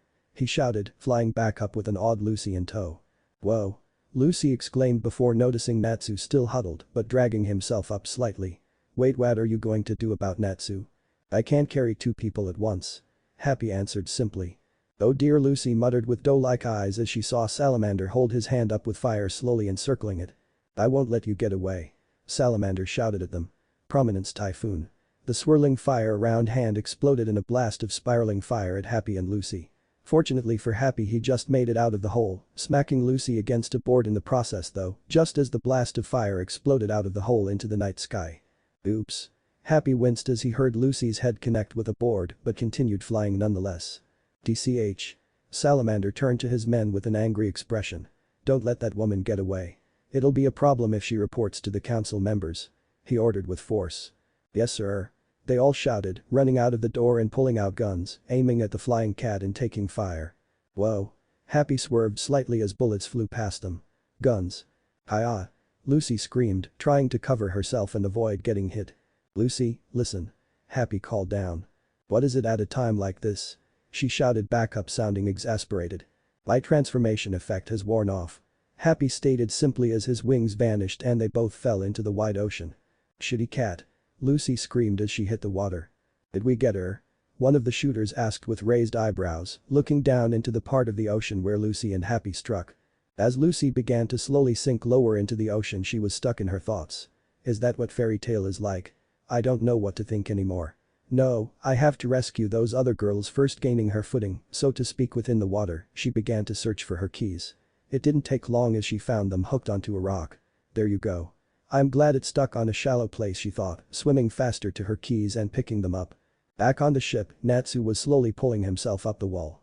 Fairy here asked out. Huh? Salamander raised an eyebrow, turning back to the sick-looking mage. Hail you, Natsu growled, narrowing his eyes and grinding his teeth together. Outside, Lucy managed to swim upwards and out of the water. Fa. She gasped, taking a deep breath of fresh air, while absently taking notice how her dress was now clinging to her skin in more than revealing ways. Here I come. She exclaimed, holding out a golden key that looked like a small vase of sorts, with the letter U printed on it in fancy writing, twice on each side of a white background at the handle of the key. With a thrust, she slammed the key into the ocean. Open the gate of the water bearer. Aquarius. An explosion of water emanated from where she stabbed the key, which soon revealed the intended spirit in all its glory. Wow. Happy exclaimed in amazement after just resurfacing and seeing the spirit with his own eyes. Aquarius was a mermaid-like celestial spirit. She had a long scaled blue tail, large breasts which were barely held up with a revealing bikini top. She had 2 gold armlets and she wore a jewel circlet. She wielded an urn in both hands with water contained in it. I'm a celestial spirit mage. Lucy said with pride. I can use the keys of the gates to summon celestial spirits from another world. Lucy turned to her summoned spirit and pointed at the ship.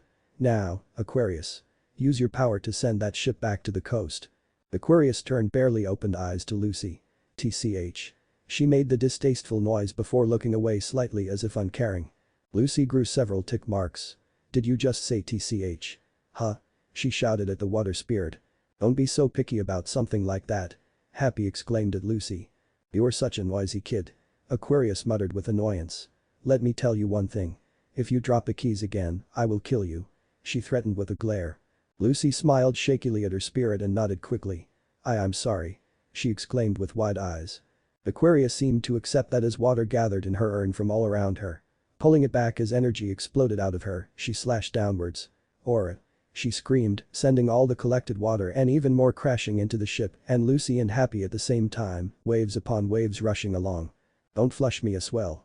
Lucy screamed as the rushing water blew her along as well. The rapid water waves struck the ship, immediately blowing it away with its great force and sending it and its crew into the port where the ship skidded along the docks, ripping the ground apart as the civilians of the town ran from it. "Well, what is it?" one shouted in shock. The ship stormed into the port. On the ship itself, Salamander braced himself against a column, breathing heavily. "What's going on?" he questioned, looking around at his wrecked ship.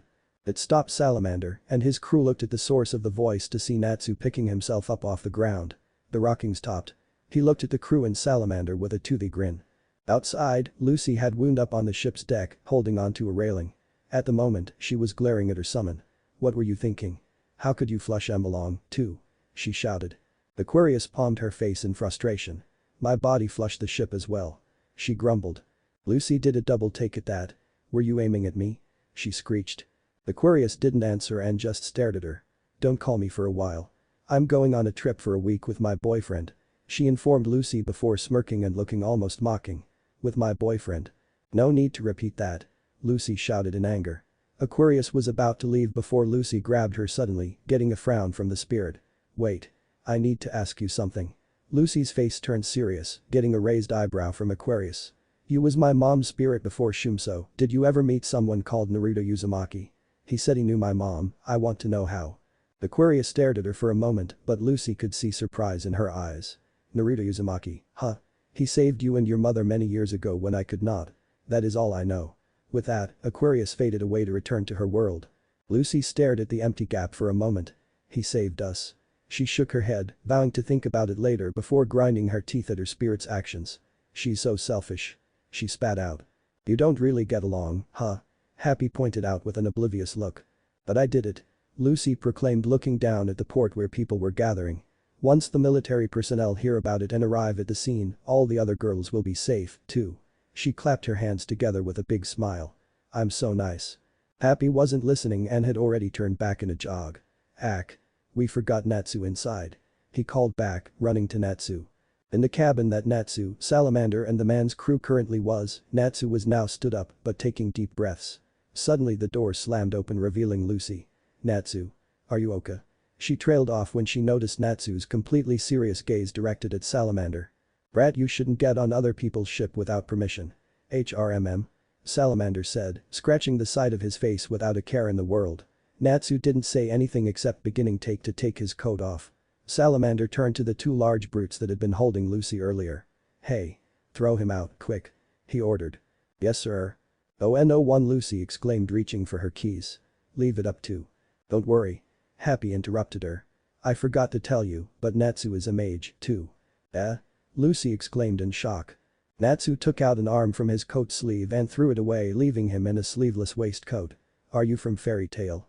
Natsu asked Salamander as the two brutes charged at him. "What about it?" Salamander asked with a cocky smirk. Naruto kept his eye narrowed. "Let me take a good look of your face," he stated, looking at him sharply until the two brutes got close enough for Natsu to simply smack them away with a slap, sending them careering into a wall of the ship and through it. "I'm Natsu from Fairy Tail. I've never seen you before," he declared. "What?" Salamander shouted in shock and horror. "Eh?" Lucy asked in shock also. "So, he and Naruto-san are both Fairy Tail?" "Yup." She shrieked at the unexpected voice and span around at the doorway to see Naruto stood there looking in at the soon-to-be battle. "Naruto-san. What are you doing here?" she asked after calming her racing heart. Naruto chuckled and nodded towards the serious Natsu. "To see Natsu kick this fake's ass." He grinned as stepped forward slight, going unnoticed by the other occupants of the room. "Watch Lucy, this is a true Fairy Tail mage," he said, placing a hand on her shoulder. Lucy looked at him with a confused look when he put his hand on her shoulder, but turned back to the soon-to-be fight. "Laugh at Mark." One of the brutes exclaimed, seeing Natsu's Fairy Tail brand at the top of his right arm, just below his shoulder. "He's real, Bora-san." Another shouted to the former Salamander. "Idiot. Don't call me by that name." The now correctly named Bora shouted. "Bora of prominence. He was banished from a mage guild called Titans several years ago." Happy said, now on Naruto's left shoulder, closer to Lucy. "I've heard about him, committed several thefts using magic and got banished." Lucy remembered and looked at Bora with a look of disgust, something that was becoming common. Naruto nodded at what they said. "He's nothing but scum." He practically spat, surprising Lucy, who looked up at him. "People like him deserve to rot in a cellar worse. If you want to be part of a guild, Lucy, then these are kind of people you will meet." He paused to look down at her with a stern look. Are you sure you're ready for that? Lucy looked at him for a moment wondering what he was getting at before deciding to answer with the truth. If I don't become part of a guild, then I won't be able to help anybody and take down the bad guys. She told him, face set in stone. Naruto looked at her for a few moments before smiling and nodding. Well said Lucy, he said with a chuckle, getting a relieved sigh from her. Lele was right about Hirsch will follow her dream no matter what, it settles it then. Natsu, having heard what they had said, grit his teeth as his pupils contracted in anger. I don't care if you're a bastard or a good person. But I can't forgive you for using our name. Bora laughed as he built up purple flames in his hand. Whatever, you're just an annoying brat. With a thrust of his hand he sent out a large blast of fire with a skull's face. Red Skull. The blast of fire struck Natsu, pushing him back slightly and overcoming him. Natsu! Lucy shouted and made to run, but Naruto's firm grip on her shoulder stopped her. Just watch. He told her calmly, getting a frown for her. HMPH. Bora laughed, about to turn around when he heard coughing from the fire. Awful. Natsu's voice came from the shower of fire. Everyone, except Naruto and Happy, looked on in shock as they saw the shady figure of Natsu eating the fire like food. What is it? Are you really a fire mage? I've never tasted such awful fire before. Both Bora and Lucy screamed in incredulousness as they now saw Natsu clearly munching on the fire with his hands. Phew. Natsu exhaled a breath of air, wiping the side of his mouth with a grin. Thank you for the meal. What is he? Bora stammered, unable to put into words what he had just seen. Fire? A crew member yelled. Did he just eat fire? Fire won't work on Natsu. Happy stated clearly from his perch. I've never seen such magic. Lucy exclaimed. Now that I've eaten, Natsu trailed off as he bent his knees and held his arms out at the 5 o'clock and 7 o'clock position, head bowed as energy began to build up around him. I can feel my power. Here I come. He roared, snapping his head up as he began to breathe in any residue fire and gathering his own. Hanbi? One of the crew mumbled before snapping his head to Bora. Bora-san, I think I've seen him before. Huh? Bora shouted, looking fearful at the large gathering of power. As Natsu began to cup his mouth with his hands, the same man answered Bora. Rosy hair and scales like scarf, no doubt. Hest-real Natsu, now cupping his mouth with hands, breathed out a large line of fire. Salamander. Peric no HMKM. Fire dragons roar, Natsu yelled, as the line of fire completely overwhelmed everyone, destroying everything and blowing everyone away in a maelstrom of fire. The salamander. Lucy breathed in awe, making Naruto chuckle from beside her at her odd and speechless expression. Natsu vanished from his spot and appeared above Bora, his flaming fist inches from the man's face as he looked up. Remember it well, this is Fairy Tail's mage. He exclaimed as his fist connected with Bora's face, smashing him into the wood floor, which he bounced off a couple of times, smoke wafting from his charred body. Eating fire and punching with fire, is it real magic? Lucy asked with awe. Dragon's lungs spew flames, its scales melt flames, and its nails are dressed with flames. This is an ancient spell that converts the body of a dragon's constitution. It's originally a dragon interception magic. Happy explained for Lucy. I see. Lucy responded with a dumbfounded look. Dragon Slayer. Naruto carried on. Igneel taught Natsu this. He watched as Natsu followed his attack up with a flaming kick to Bora's face, sending him flying off the ship and destroying the portion he had been stood on.